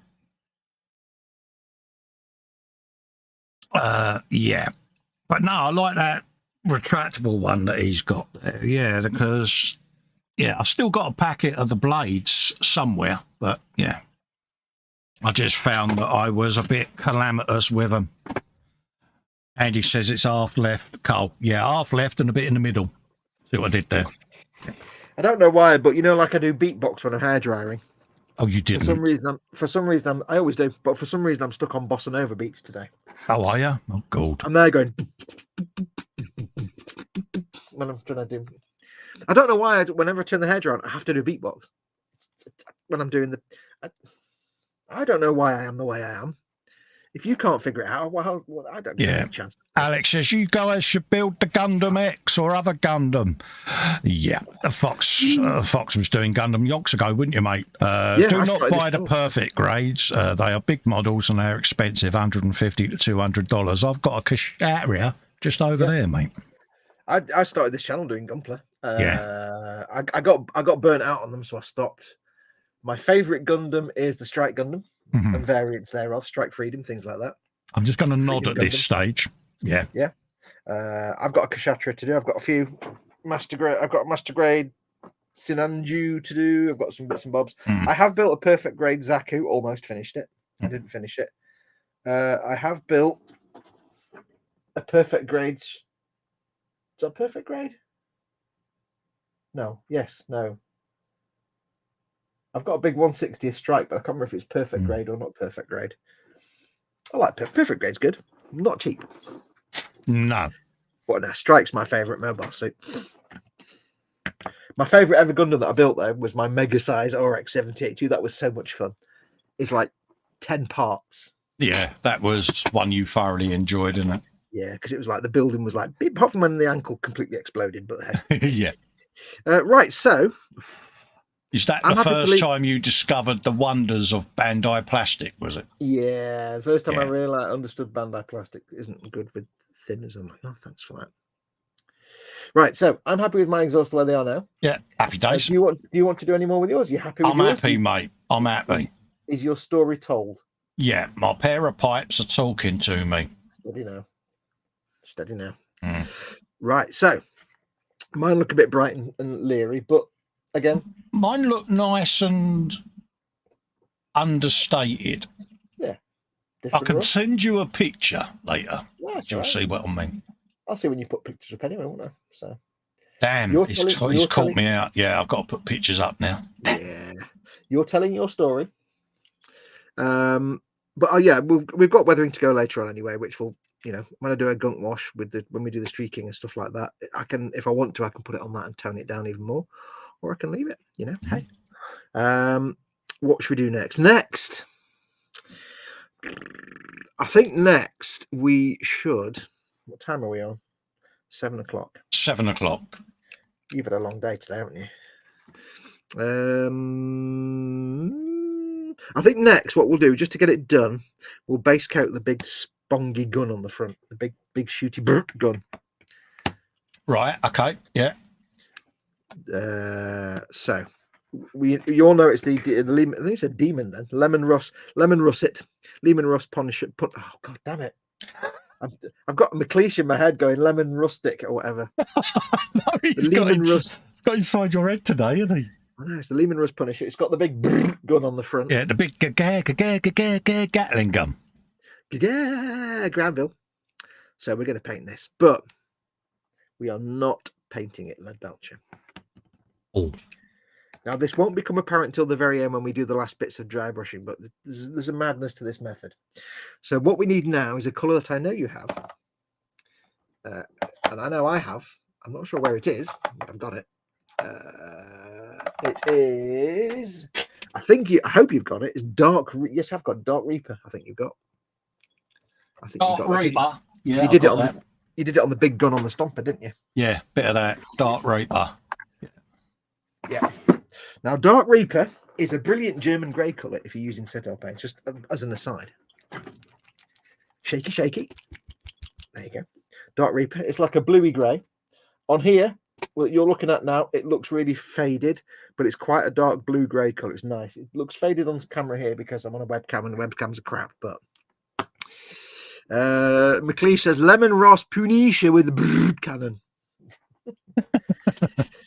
So what we're going to do, we are going to paint this in a way that looks more like an actual real gun. Yeah. And not just like in the Warhammer world, when you paint guns, they're always like painted silver with lots of black washes. And when we do the las rifles and stuff, we'll just do them silver like that. But in reality, if you look at the big cannons on the fronts of A10 Warhogs or any other guns like that, they're not silver. You know, lots of hand, you know, rifles and stuff and big weapons on vehicles, they're kind of shiny bluey black color. Now, I've never found a way to get it perfect, but what I've found in the past is this: if I do it with starting with Dark Reaper, you can get this nice kind of suggestion that it's a metallic object with a dark bluey color. Yeah. And it takes several steps. Now, one of the steps isn't going to happen till the end of the build, the end of the painting project. So it's going to look weird at first when we first do these couple of steps. But trust me, it will come together in the end. Now it's up to you, Carl, if you want to do it how you want to do it. I'm going to paint the whole thing Dark Reaper to start with. Yeah.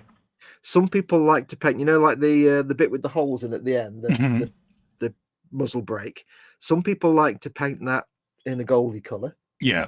And then put heat staining on it. Some people like to paint the end bit here as silver, but the rest of it other colours.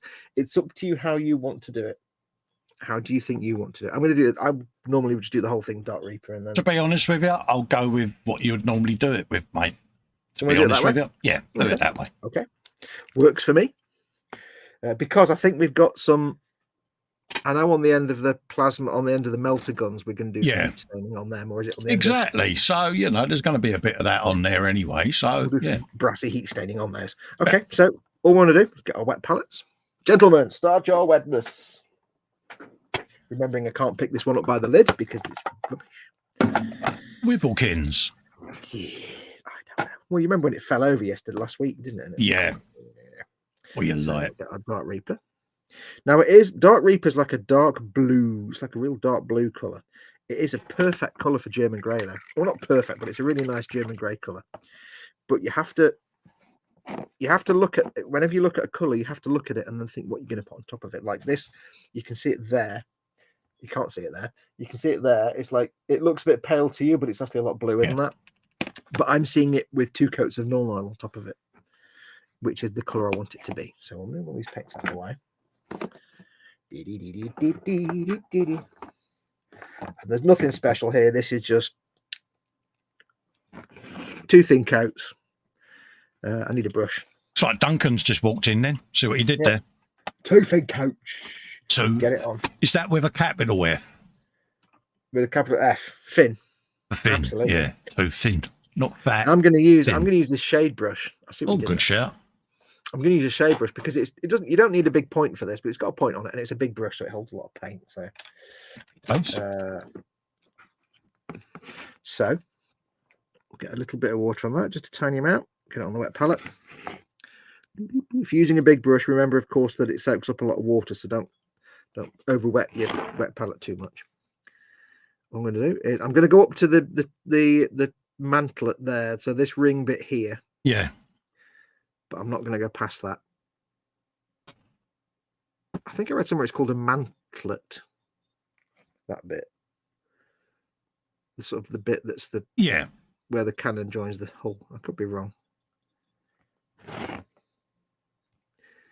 So we're going to give this a coat of the Dark Reaper. And again, it's going to be really weird. Why are you painting the gun blue? Just trust your Uncle Fox in all things. Because you've got to keep the one thing I've learned doing Warhammer stuff and using their paints. The one thing I've taught myself, or I'm not good at it, but I've got an ability to do it, is to look at a paint, and kind of get a feel for what it'll be like if I glaze, say, null oil or Agrax Surshade over it. Yeah, you're more familiar with the shades, aren't you? Yeah, but the beauty of that is that it allows you to, when you're trying to think, how am I going to paint X, Y, or Z to look like whatever it needs to look like? You're looking at the color in the pot, but I'm able to look at it and think, okay, well, it looks like this now, but I get that I'm thinking that when I put a load of null oil on it or Agrax or whatever other shade, it'll change to this, and I'll be able to sort of imagine what it will be like. So I can think 3 steps ahead. Yeah. So when I was trying to figure out a good way to do this kind of gun effect, I thought of this color because I thought it's like, I don't want it just to be black, because guns aren't just black. They've got no, blue. Not only that, you can't low light or highlight it. No. And one thing I've done before is I've painted things lead belcher and then done lots and lots of coats of null oil, and it goes to almost black with a metallic hint to it.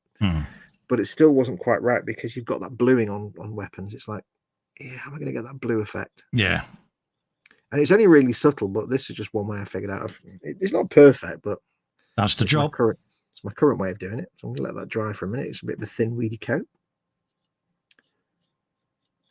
So, and it doesn't really matter what brand of paint you use.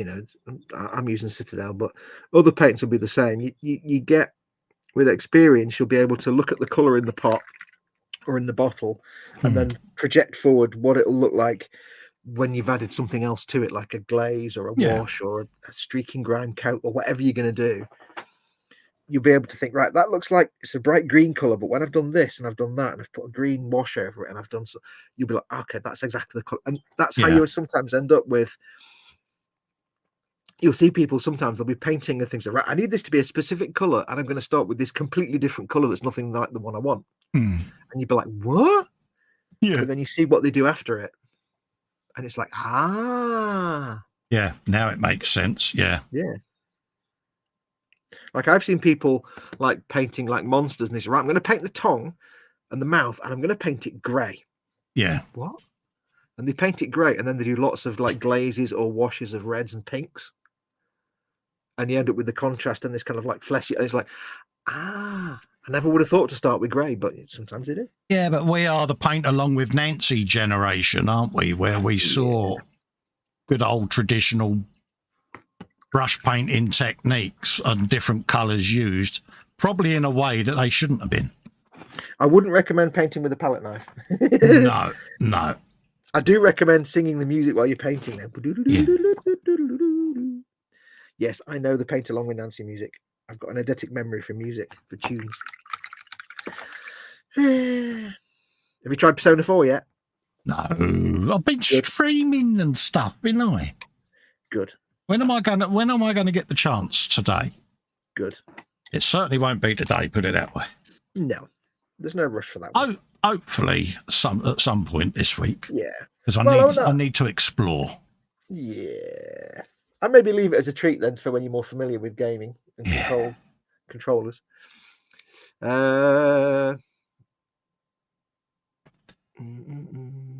Yeah, of course it's e-models as well, isn't it, tomorrow? So yeah. Mm-hmm. Who's what's in store? Is it, mate? Is it mine this week? Who was it last week? Was it? I don't know. Chris I wasn't on, was I? Because real life. It was Chris and Ted, so I think it was Chris. Yeah. So yeah, it'll be me then. No worries, mates. Just so that I know. Nice easy one then.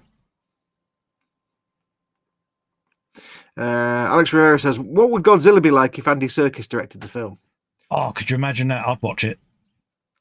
No idea. I think he would have made Kong more ape-like in motion, says McLeish. Could you imagine McLeish as a circus ringmaster? Oh God! How well would that go for the audience?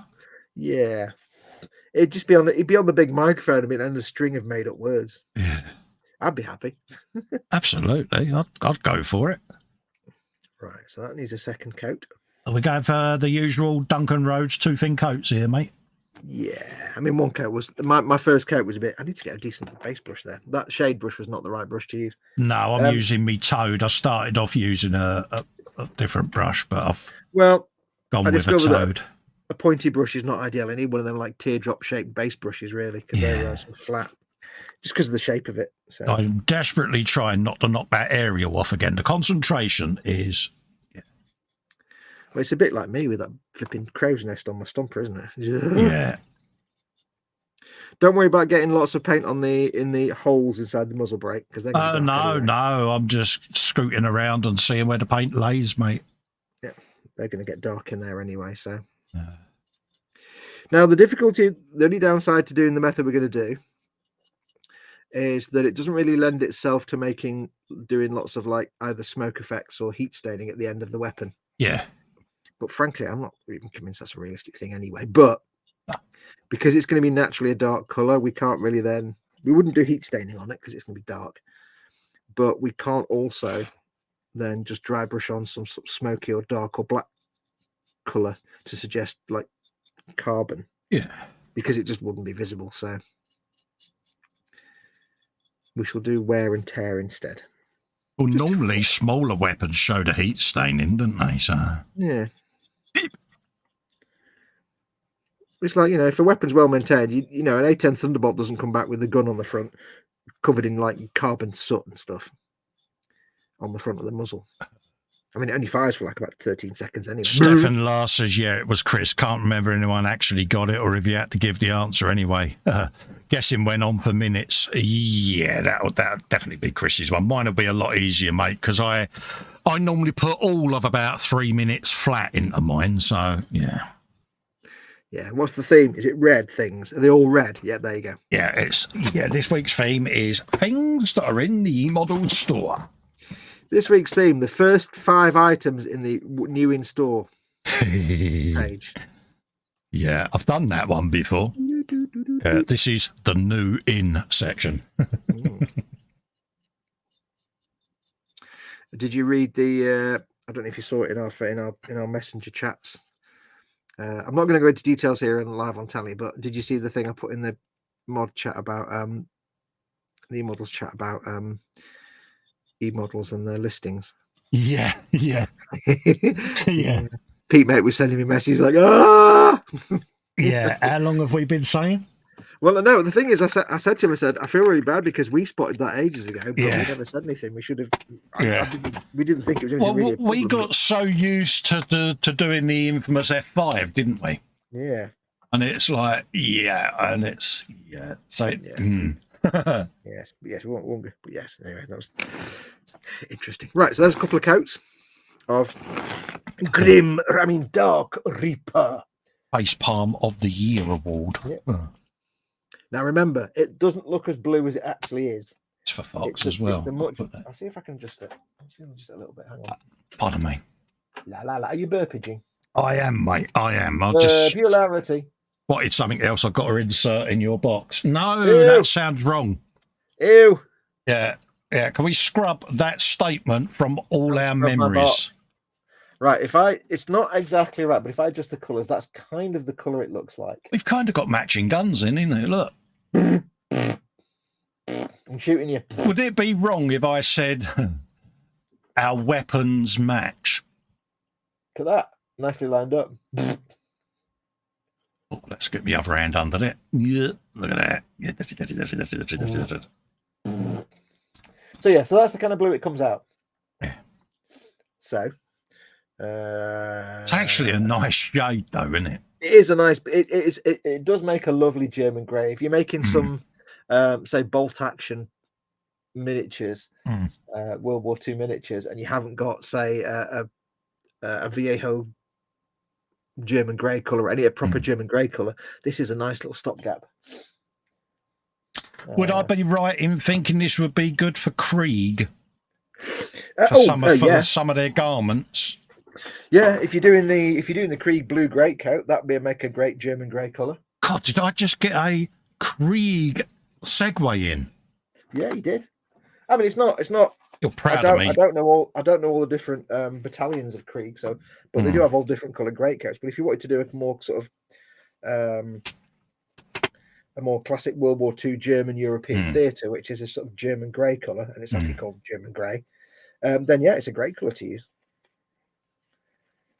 Unfortunately, I mean, I do like the sort of German grey colour scheme purely because when you airbrush on some Tamiya buff as a very light weathering coat, it works brilliantly.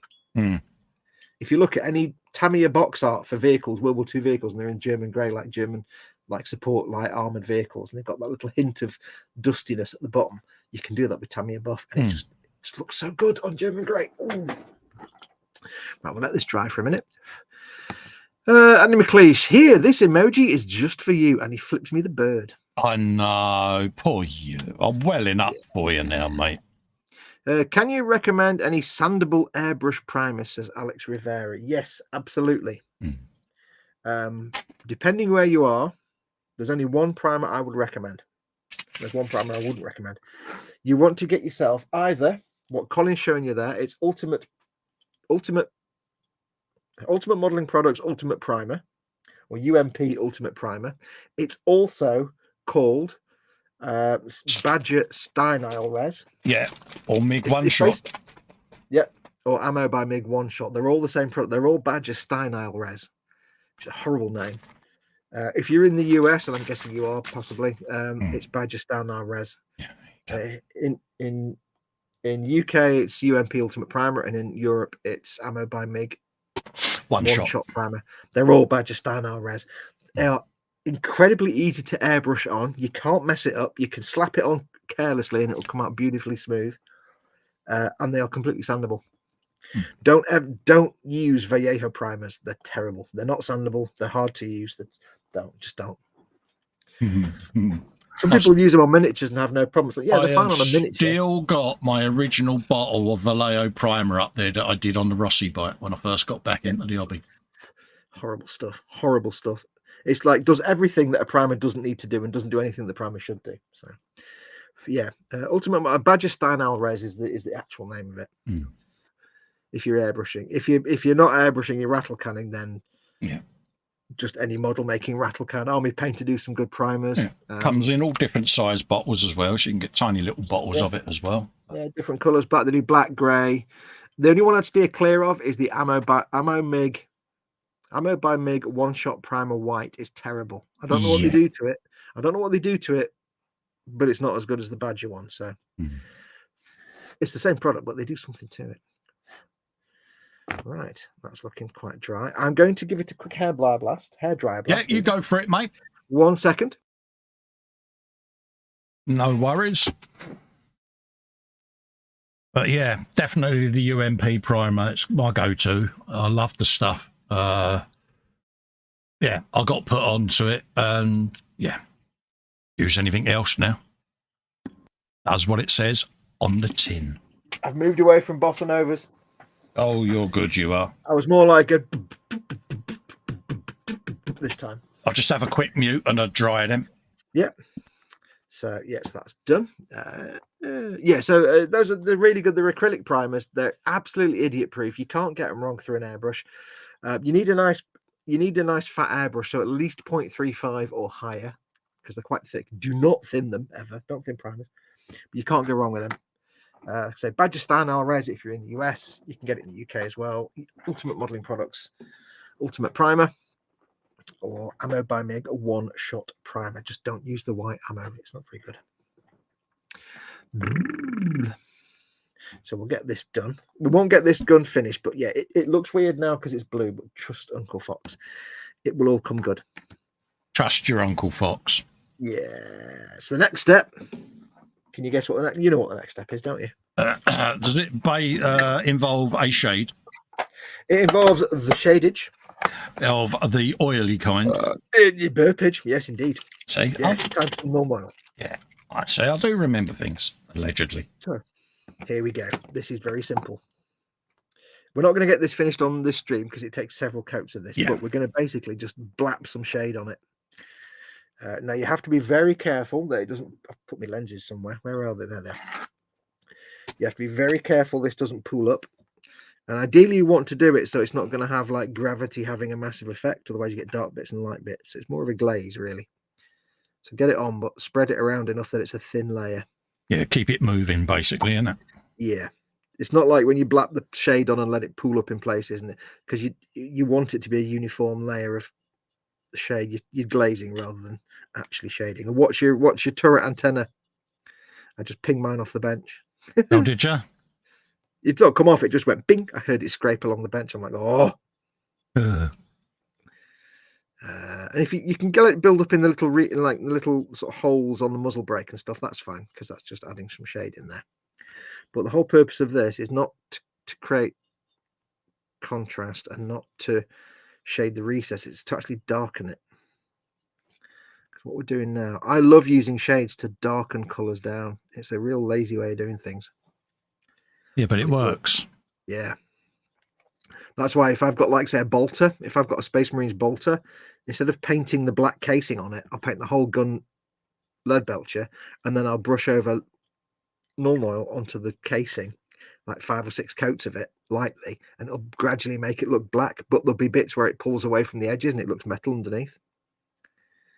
It's all about surface tension. Yeah, surface tension. Did it with the stompers, didn't we? It was like multiple layers. Yeah. So we're going to let that there. I'm going to get some of this excess out from in this little bit here because it's pooling up a little bit. The first couple of coats are going to look really pants because it's just doing what shades do. It's just going in the recesses and being patchy everywhere else. But we're going to build it up. And you basically, it's effectively glazing. You're making the first layer is transparent. The second layer is a bit less transparent because you've got 2 layers. The third coat, you've got 3 coats of it. So it's a little bit less transparent. And you want to get to the point where it's dark enough, but you can still see a hint of the color underneath just showing through. So we'll get that on, let that dry. Never trust your Uncle Fox, especially when he has too many drinks and thinks he's a princess. Yeah. I never think that I'm a princess.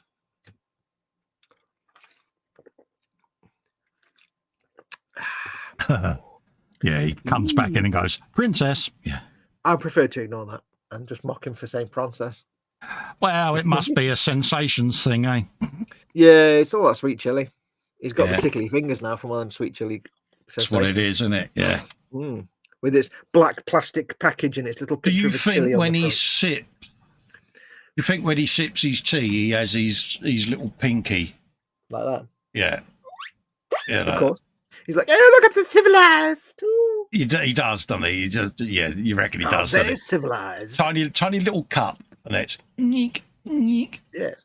What do you got? I got my Earl Grey. Do you think when he goes out, he's sitting there saying, I shall just go down to the local betting shop and put £15 on Biggie Nobbler. You can imagine it. Odds. You can imagine it in the summer getting the wicker hamper out. It's Pim's time. Pim's o'clock.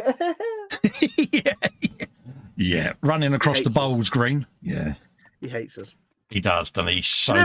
He's so sending H a message. Oh, he's been touching your appliances. I know it's happening. Do you know what talking about? You know, when I was you don't know this, but I'm going to tell you when I was a kid, must have been about 9 or 10. Near me, around the corner from me, where there's some shops across the road from the shops. Again with actual words, across the road from the shops. There's actually like a little community bowling green.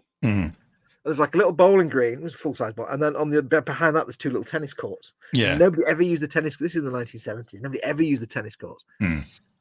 But me and my mates, like, we just went to this bowling green one day, and it's all these old codgers playing bowls. Yeah. And, you know, there's a little guy in a hut, and you could pay him like, I think it was 20p or 2p in those days. Yeah. And they give you a set of bowls, or you could take your own bowls. And we're there, and we're like, what is this game? So we kind of hired a set of bowls. We're only about 8 or 9 years old. Yeah. And we started playing. And all these old guys, all these old blokes were playing this game with the flat caps and stuff. Yeah. Wearing the 1950s suit jackets.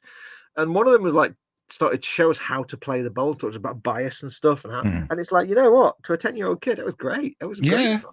Absolutely, yeah. You would have thought like crown green bowls was something a 10-year-old kid would have done. But Used to watch it on the telly. I don't know whether it's still on the telly, but you used to watch it, didn't you? Doing the old cannon shots and, you know, yeah.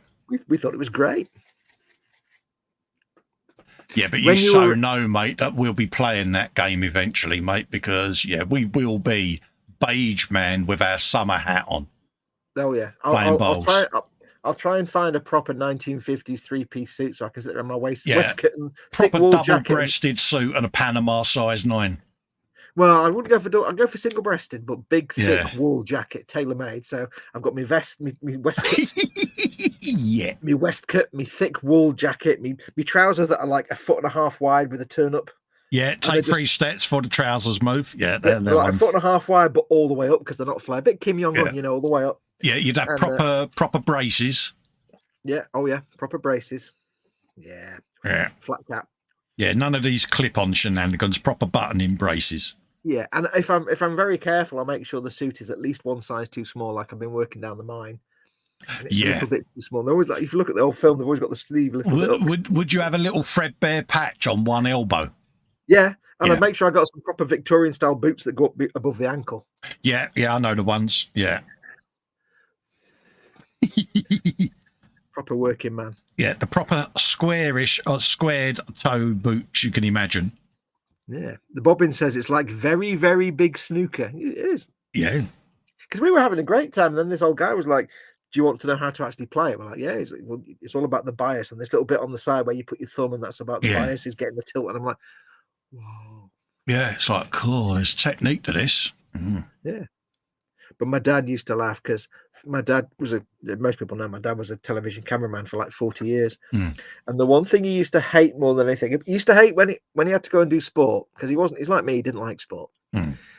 If he had to go and film sport, he hated when it was football at Port Vale, because to this day he never found where Port Vale was. He never found the football stadium for Port Vale. He's like, nobody ever knows where it is. We never filmed it.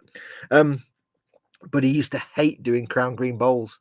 Really? It was the Bass Masters, and they used to call it the Mast Bastards. And when he retired, they gave him a big, massive, like handmade like leaving card, Yeah. and somebody had drawn this picture on the front of my dad there with like the outside broadcast truck and everything else. Yeah. And the guy there saying, "Welcome to the Masked Bastards Underwater Bowls Championship." Because he said he'd sit there and it'd like, it was like, he said football's boring, but at least you get to move about a bit. But he said bowls was just like, it's so boring. You just like right, left, right, left. It just slow. He said there's no work involved. It's just like, oh. Yeah, I can imagine golf would be annoying for a cameraman as well. We're probably just trying to find the ball. Well, especially because they go to your hole, you're like your cameraman at the third hole, you film them go whoosh, and then they walk off and you're like, right, I'm done. Know what.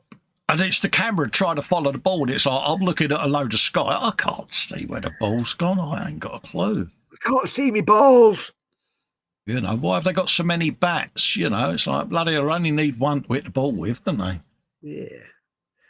Now, I'm not going to hairdryer this, by the way, because you need this to be a nice smooth coat. And natural dryage. Yeah. Yeah. If people don't know, if you've got a shade and it's got like a corner, the shade can kind of collect in the corner. And when it dries naturally, it kind of just flattens out like the surface tension of the skin. But if you hairdryer it, it can actually make it dry out quickly, and that keeps that. Yeah, blows it into the corner then, and you end up with scuzz. Yeah, and if the skin hardens before it's had a chance to self-level, you just get that curve of. So yeah, you can hairdryer things, but not when you want them to be smooth. When you were a kid, you're still a ween fox, says McLeish. I'll be 51. 51 this year, aren't you? I'll be 51 in less than a month. You're yourself lucky, mate. I'm 56 next year. You've been 51 5 times now. It's like, really? 56? Nobody's that old. I know. It's wrong, isn't it? I do like it when we go into a hangout and I'm still the youngest one there. Yeah, then Chris comes in. I'm like, oh. Yeah, Chris comes in. He's a pup, isn't he? You know what I mean? And then Vincent comes in and you're just like, yeah, bugger off. Yeah, it's like, I've got boots older than you, Vince. You're really not helping. I've got leaks in the freezer older than Vince. Yeah, but you don't feel your age. All right, your carcass is knackered. We know that. But mentally, we're still that 7-year-old climbing trees, isn't we? You know, it's... Yeah. I mean, I will admit, in the last 5 or 6 years, every year has been the year of insert medical complaint here. Oh, yeah, once you hit 50, every birthday, you get another prescription medication that you have to take. Yeah. Because, like, if I go back, like, last year, what was it? It's like there was the year of the feet, where my feet were absolutely just battered. For some reason, I was in agony for the whole year. Then there was the year of my knees, or my left knee being in agony for about 2 years. So it was 2 years. And that was stopping me sleeping. That was just And then it was the year of the elbow. Yeah. When my elbow gave in, and that was just painful for the whole summer. It's always at the summer as well. And then it was the year of God knows what else. Then I had the year of the teeth. Yeah, your sensitive teeth. Yeah, it was like I had to go and I had to go to the dentist twice to have teeth out. Bearing in mind it was the middle of a pandemic, there were no dentists available, and I don't actually have a dentist. Somehow I managed to find a dentist who would take a non-private customer in the middle of a pandemic. And then it was the year of God knows what else. It's like, I want a year when I can start the year and end the year without any major medical. Well, I've found the last decade I've undergone major surgical procedures every year. Yeah. And you get a bit fed up with it, to be honest with you. I mean, you know, I showed signs of MS when I was in my mid-20s, and it was just before my 40th birthday that the diagnosis was official. Yeah. And that was only because I had an head injury, and when they done the deep brain scan, they saw the calcium deposits in the brain. So it was pretty much confirmed. So in a way, it was good because we finally had an answer, because, you know, everyone knows their body. Everyone knows something isn't quite right. And when you're not sure, you question yourself, don't you? Whereas now, I'm at ease with it. You know, it's like, yeah, okay, it is what it is. That's what I need to do. Live with it. I'm rubbish because I know when something's wrong with my body because it hurts. I'm a big girl. But other than that, I've got no idea. That's the one thing I would like. I'd like a surgery-free year next year if I can. I'd like a year.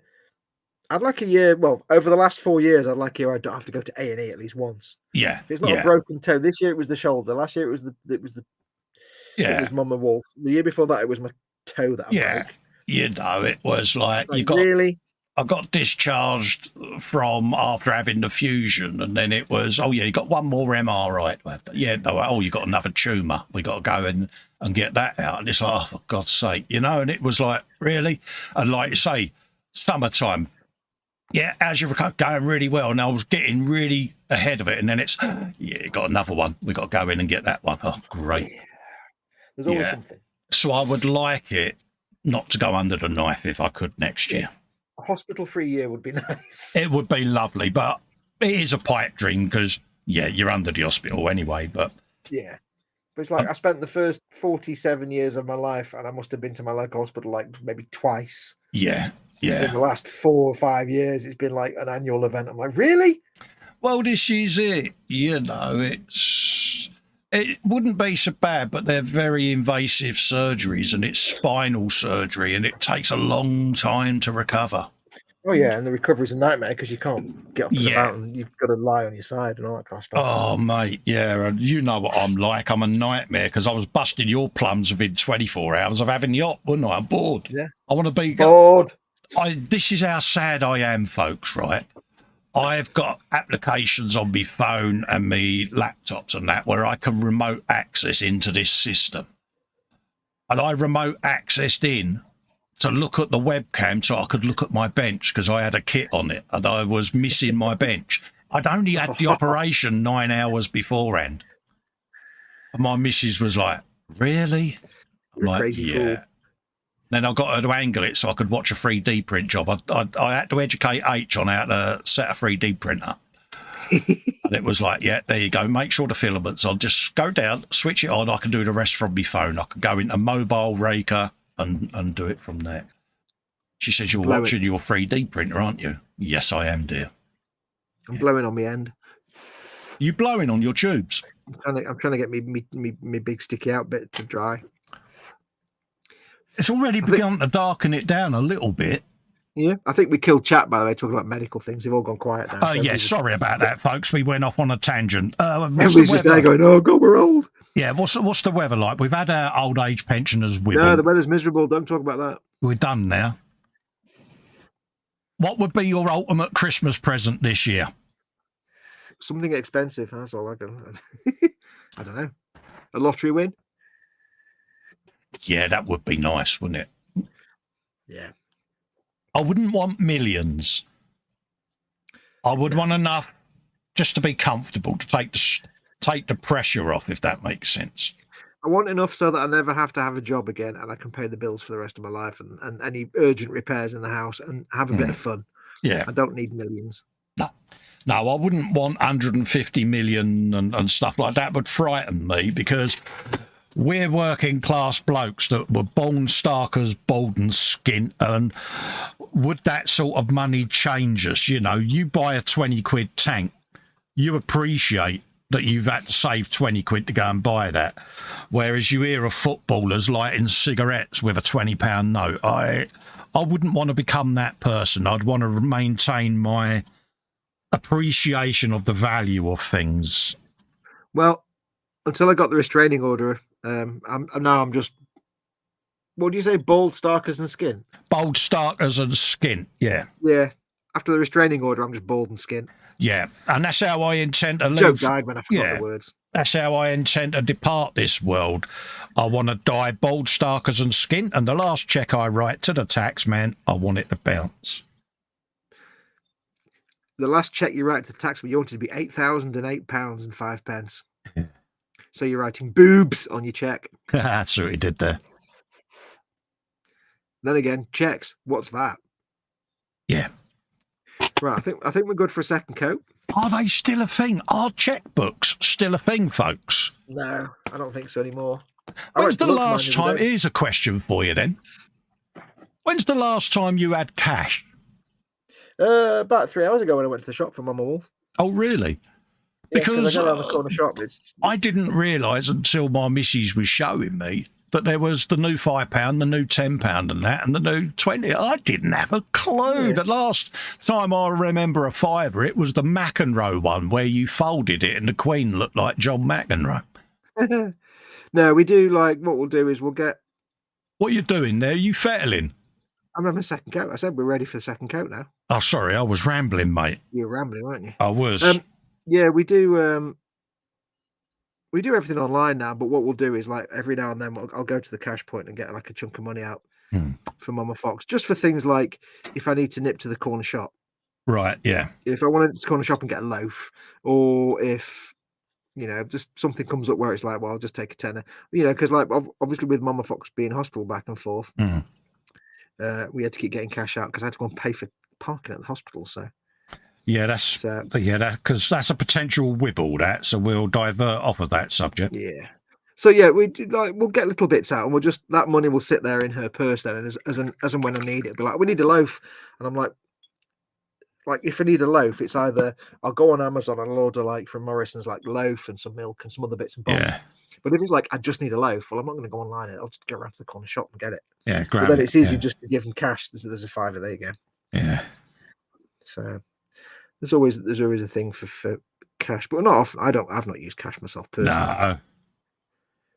Right, that's the second coat. I don't think we'll get more than a second coat today. No. So, I mean, is cash going to be a dying thing now? It will eventually, but I think there's enough people now that can't. There's enough people that still don't do online. Yeah, yeah. My mum don't. Yeah. Yeah. It's only a few years ago. My mum stopped putting money under the mattress. Yeah. I mean, it is an absolute ball ache when I think, I need to get some cash out. Oh, Christ, that means I've got to get in the car because there's no cash point near me at all. No. I have to go to my local Tesco. It's like, ugh. No, our nearest cash point's about 5 miles away. Yeah. The local corner shop used to have a cash machine, which one of them, like, you know, little ones inside the shop that invariably doesn't have any money in it or just. I mean, my missus she was just despairs of me, sorry. I said to her, oh, because she was on about like the money had changed. And I went, oh, you better check me wallet, love, because I don't know what's in there. And she said, well, is anything like your change bottle? She said, you got 10 pences in there and 50s with bloody King George on it. She said, so you got so much obsolete coinage and that. And then when she opened the wallet, there was a couple of £100 in there in old 20s, old tenors. She says, like, there's my point, she said. How long you had that? I said, I don't know. I said, I've got no idea. Didn't even realise it was in there. She was loving it. She said, quid's in. She said, finders, keepers. I'll do that. Right. I'm going to, before we go, I'm going to clean my brushes, otherwise I will forget. I'm going to do it now. I'm going to do my Master's Brush Cleaner special, mate. Yes, I'm just going to go get some clean water in my pot. I'll be back in 2 seconds. Worries. 2 seconds. Yeah, no worries, mate. No worries. Bobbin says it's like very big snooker. Yeah, absolutely, mate. Now, is it me or is the YouTube chat a little bit off today? It just seems a bit quiet.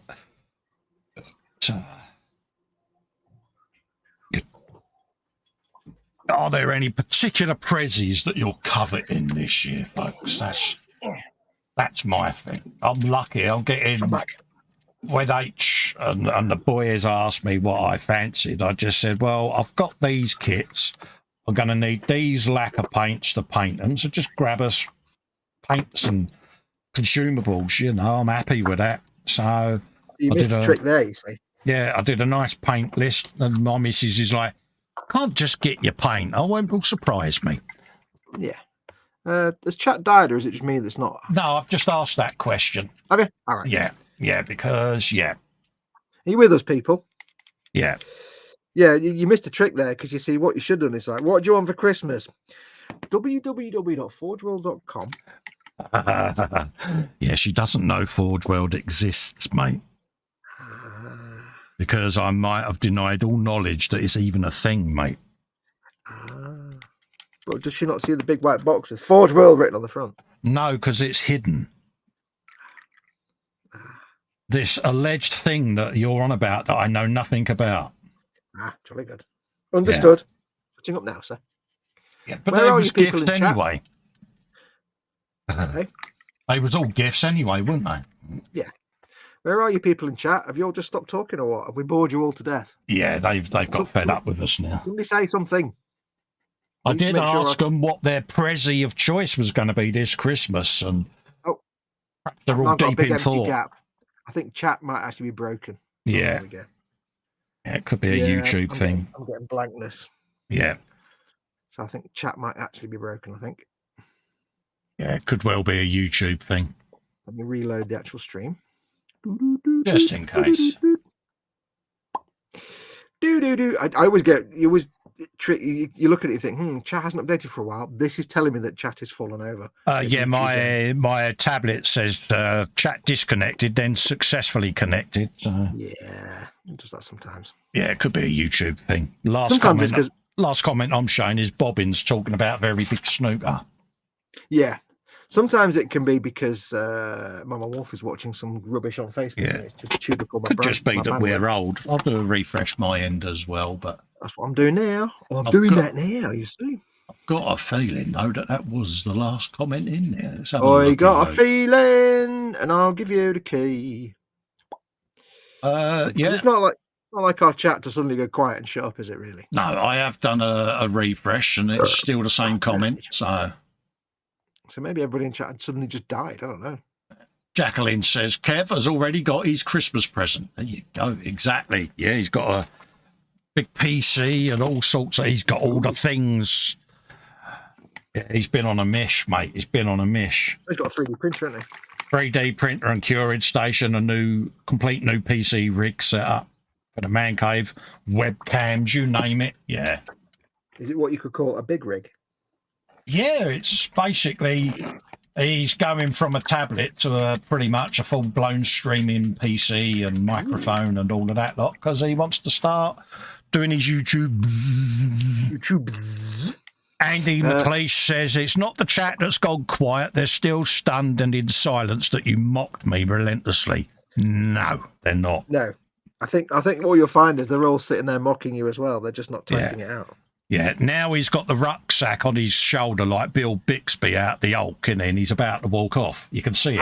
I think he's actually got the long piece of stick with the little sort of the little red and white handkerchief tied at the end, like he's going. Yeah. I know the one. Yeah.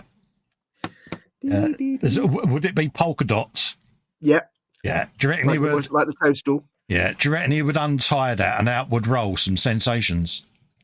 I think it'd be full of sensations. See what I did? It'd be full of sensations and custard creams because they're just like Ponzi biscuits. Individually wrapped Earl Grey tea bags. Tea leaves. Stefan says, I'd love a 1/72 A10 kit for Christmas. Got an idea for a what if paint scheme. Ooh. Oh, nice one.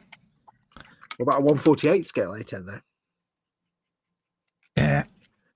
Well, my growl kit was the Eagle Transporter, wasn't it? I got one of them. Eagle Transporter. You got one then? Ooh. I did. I got that on a mighty, mighty good deal as well. I was chuffed to bits. You know all I want for Christmas? I want Mama Wolf to make her own goddamn brews. You watch, mate. She'll come riding past you on a unicycle one morning. It'll be... Well, she very good the other day. She went for a snooze the other day and she got herself up while I was streaming. Yeah, I know. I was gobsmacked. And when I went downstairs, she had herself a brew. So I'm like, so you can make yourself brews, can you? Yeah. Yeah. I reckon, mate, your mum is like Andy Pipkin off Little Britain. When your back's turned, she's probably doing handstands and all sorts, mate. Jumping jacks. You walk in the room, me back. I can just imagine it, yeah. Oh, I feel awful. Yeah, I reckon she's got you wrapped round her little finger, mate. To add to Andy's comment when he says it's not that, it's just they're all stunned. I think they're all just stunned and in silence that you actually have Sensations crisps. Yeah. Poncy Southern nonsense. Yeah, it is a bit. Yeah. Real men have like meat flavored crisps that involve like. Doesn't mean there's cheese and onion. That's not meat, is it? No. Meat flavored crisps or cheese and onion. I saw where you was going with that. Yeah, I realised I put myself into a trap there. Real meat like cheese and onion. Wait, well, no, that's not right. Yeah, went well for you, that, didn't it? Yeah. Allow myself to introduce myself. Yeah. No, right. We'll get these brushes cleaned, and then I think we'll call it a show. We've got 2 coats of Null Oil. We'll probably go for one more, I think. We'll do that next week. Maybe, I think. Maybe one more. I'm not sure yet. It's always a risk because you do like multiple coats of normal and you like it still looks blue, and now it's black. Oh. Yeah, So, yeah, hasn't it? Yeah, so we'll take it under advisement. We might just leave it at 2. I don't know yet. We'll see. Get that from there. I filled all the spaces back up. Bibbly bibbly bibbly bibbly bib. Here's the thing, right? Here's a question for you. Yeah, fire away, mate. When you were a kid, Mm-hmm. and you used to play games where you had to like, someone had to be it or whatever, so you had to do like the go round and find out who was going to be it. Yeah. What were the things you used to do? Like, for example, you know, like you go around, you do each other hand, and whoever's last is the one that's on. Yeah. In. One of the ones we had was Ibble Obble Chocolate Bubble Ibble Obble Out. Ibble Obble Chocolate Bubble. Ibble Obble Chocolate Bubble Ibble Obble Out. Turn the dirty dishcloth inside out. I say it's something. Mum says it's something. Ibble Obble Chocolate Bubble Ibble Obble Out, and that person was then out. I can't honestly remember, mate. Do you remember what your little counting rhymes were? Any? I can't remember. I can't, to be quite honest with you, mate. It's like different versions of Eeny, Meeny, Miny, Moe, I suppose. Yeah. Like, let's count who's on. Ibble Obble Chocolate Bubble. Yeah, there was something, but I can't remember what it was, mate, if I'm honest. No. Couldn't have been that good because I can't remember it. We used to play a game, and I've always wondered this, right? Yeah. Because we obviously played the same games as all the other kids in the area. We used to play a game called Kickstone. Mm. And it was basically hide and seek. Somebody would be on, you'd count them in, they'd be on, they'd be it. And you'd have a designated kickstone, which would be like a lamppost or whatever it was, a thing. Yeah. And they'd stand against it and count to 100, everybody hide. And then they had to go and find them all. But what you have to do is, to get yourself free, you have to run to the kickstone and touch it and say, kickstone 1, 2, 3, not on. Oh, right, yeah. And then you're immune then. And then whoever's the last person is the one that does then the countdown next time. It has to go on. But the thing is, like, when they're walking around trying to find people, you've got to sit and watch them and wait till they're far enough away that you can then run out to the kickstone and go, touching her, kickstone 1, 2, 3, not on. And then you're out. Then you're not going to be the counter next time. I honestly, for the life of me, can't remember. I never understood why it was called kickstone or kickstone 1, 2, 3, not on. Who came up with that? Did you ever used to do the thing?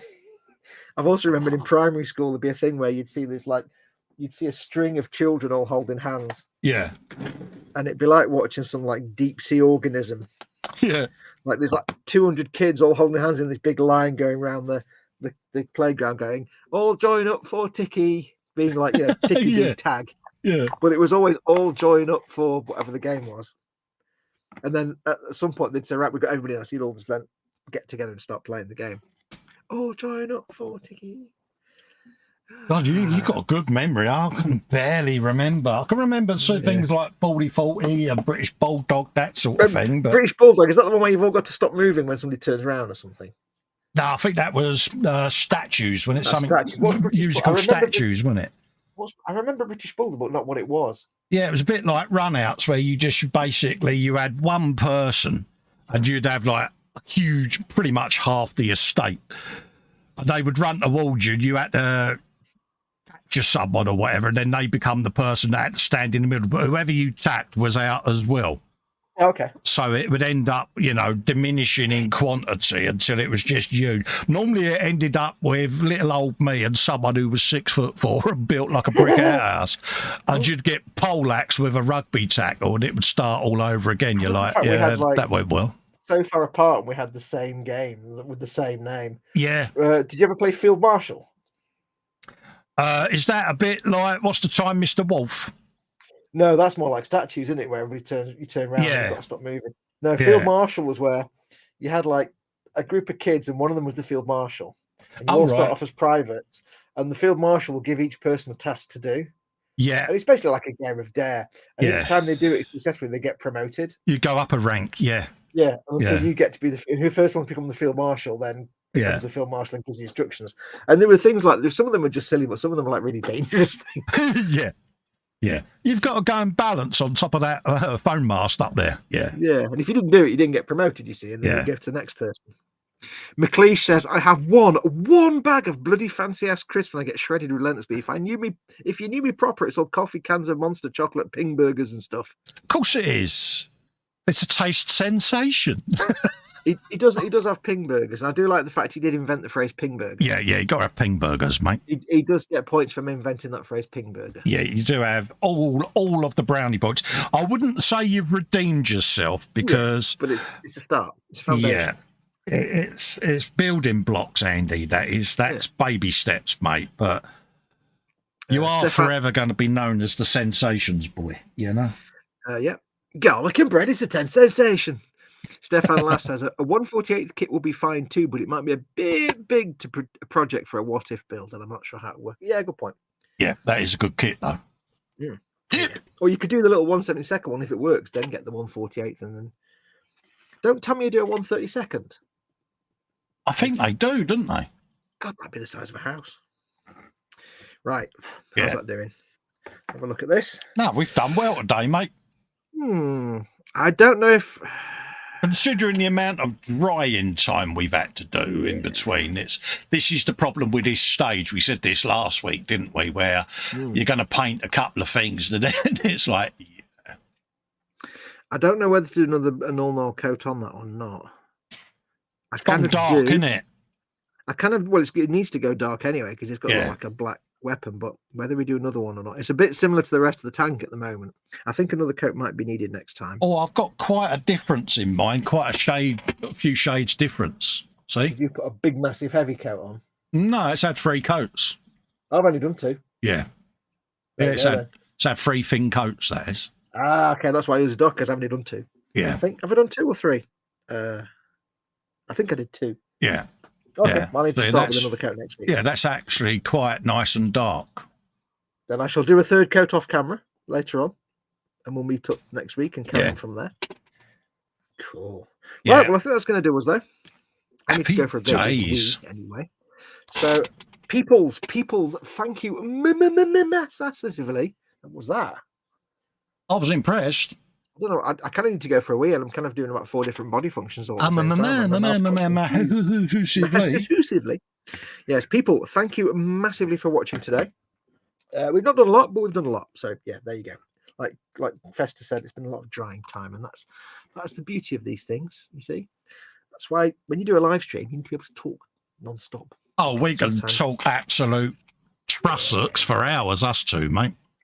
Sometimes you have to wait for things to dry. Yeah, like the downside of doing live painting. I know I'm going to do a shade coat, and now we sit for 45 minutes.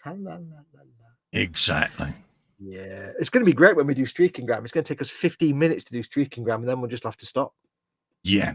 Like the world's shortest stream. Now that we know about Andy's love for quaint little sensations, we can spend the rest of the stream mocking him, mate. I wonder do you think he likes the little tiny little delicate cakes that you get that little old ladies have? Yeah, I know the ones you mean. Yeah, little thing like the angel things. Yeah, got the little wings, and I reckon he would be a doilies man. Oh, here's one. Yeah. Do you think on the back of his chairs? Do you think he has an antimacassar on his chairs? Do you think he's got those little tasseled things that go over the arms of the armchair? Yeah. I reckon he's got one of the little lap trays that's got like a Scotty dog on it. Yeah. Tartan around the end. With the cushion underneath it built in. Yeah. Ooh, yeah. He hates us so much. He is so gonna chew us up and spit us out, isn't he? He says, they mock me here, but away from camera, they're both Poncy. Oof, Poncy, fancy crisp, munch, and let the plebs find out. Oh, absolutely, mate. Absolutely. We'll be sitting here with a glass of Pimm's in 10 minutes going, oh, yes, it's a very quaint young chap, isn't he, that Mr. McLeish? Not that I'm throwing him under the bus, but Festa likes herbal tea. Yeah, I do like the occasional Earl Grey. I'm not going to lie. You know, I may mock you, but I have been known to sit there. That's basically homeopathic tea. Come on. Now. Yeah, but see, my missus is into all the essential oils stuff and all of that lot, mate, and herbs and to the boss. I can move the microphone close now. Damn, I didn't think you would pick up on that. Do you like the fact I can do this now? It's very good. Yeah, she can't hear you though, mate. So yeah. Yeah, no. But I like the fact I can do that now. But it'll be hear what you've been throwing me out. Yeah. Moist. Sensations. Sweet chili. Anyway, I need to go for a great big wee. So, Not that you need to know that. But yes, that's going to do it. So thank you very, very much, everyone, for watching. It has been a great show. We'll be back tomorrow with the E-Models Monday show, of course. Yeah. This week I have planned, of course, I'll be back on Friday afternoon with, I would guess, a gaming stream. Although if I suddenly get some more Partworks, I might do some more Partwork stuff. Don't know yet. And then obviously Saturday will be more Skyrim, and back with Warhammer Sunday again next Sunday. I will try as always to get some stuff done, but I'm still doing lots of secret things for E-Models at the minute, or trying to. Lots of animating to do, so I might not get a chance to do anything else this week. So that's when you'll see me. How about you, buddy? What you got lined up this week? E-Models tomorrow. Hopefully we can get a Wednesday at the bench in this week. Frolic with you on Friday, and then the Sunday streams at the bench and with yourself. Fingers crossed I should be able to make it into a prime time this Tuesday. Fingers crossed. We'll see. And then it's filming reviews and stuff that I need to catch up on, so I'm doing that. Every other build at the moment is parked until the new year now, so I'm kind of fulfilling obligations for affiliations at the moment. I will just say, you know what this is. I will just say there is something in this room that every time I go to get my earpiece to do a live stream, I see it. And you know what it is. Yeah, mine's secreted away next door. So, and I see it, and I'm like, oh, but we'll leave that there. Exactly. But yes, so thank you, everyone. Take care of yourselves. We shall see you all tomorrow. I will just point out if I can be Ponzi too, because look, I've got my paints on the little paint rack. Now, hold up a minute. You have just sat there and picked mercilessly on my cleash. Yeah, but I can't say anything because above my head I've got the tub that all goes in. Well, the thing is, because I've been doing the Stomper and I've been doing some Partwork stuff and I've been doing this, I've had all the paints out. So all I've done is dumped all these in my project box, and then got the Partwork stuff out, and then got them all out. And I suddenly thought, hang on a minute, I've got the actual paint rack part of the project box under my bench. I have mine on my turny. Well, I kept like getting all the pots and putting them in the project box and taking them. I'm like, why don't I just use the rack that comes with it? Well, yeah, because it's got the built-in thing that makes it tilt. A convenient angular painting angle. Yeah. So I'm there manually putting the pots in. I'm like, you're a dick. Why don't you just use the... So anyway, yes. So that's a little bit of ponciness. So there you go, Andy. You've got a bit of revenge. What he's not telling you is secretly he wants to paint it fuchsia pink, doesn't he? I had a Yamaha DX21 synthesizer, and I painted all the keys purple. All the white keys purple. Purple keys? He's having a laugh, Andy, isn't he? Purple keys and black keys it was. It was the only... Tamiya Purple was the only paint I had at the time. I'm going to paint all the keys. La, la, la, la. I don't know why. I sold it in the end. So if you ever see a Yamaha DX21 with purple and black keys, that was mine. Andy's going, just you wait. I will savage your souls when I'm good and ready. I know it's coming. It's going to come back and haunt us. Yeah, he says, make sure to park the bus on me and use me as a wheeljack. Yeah. Yes. That's a bit of a compliment if you think about it.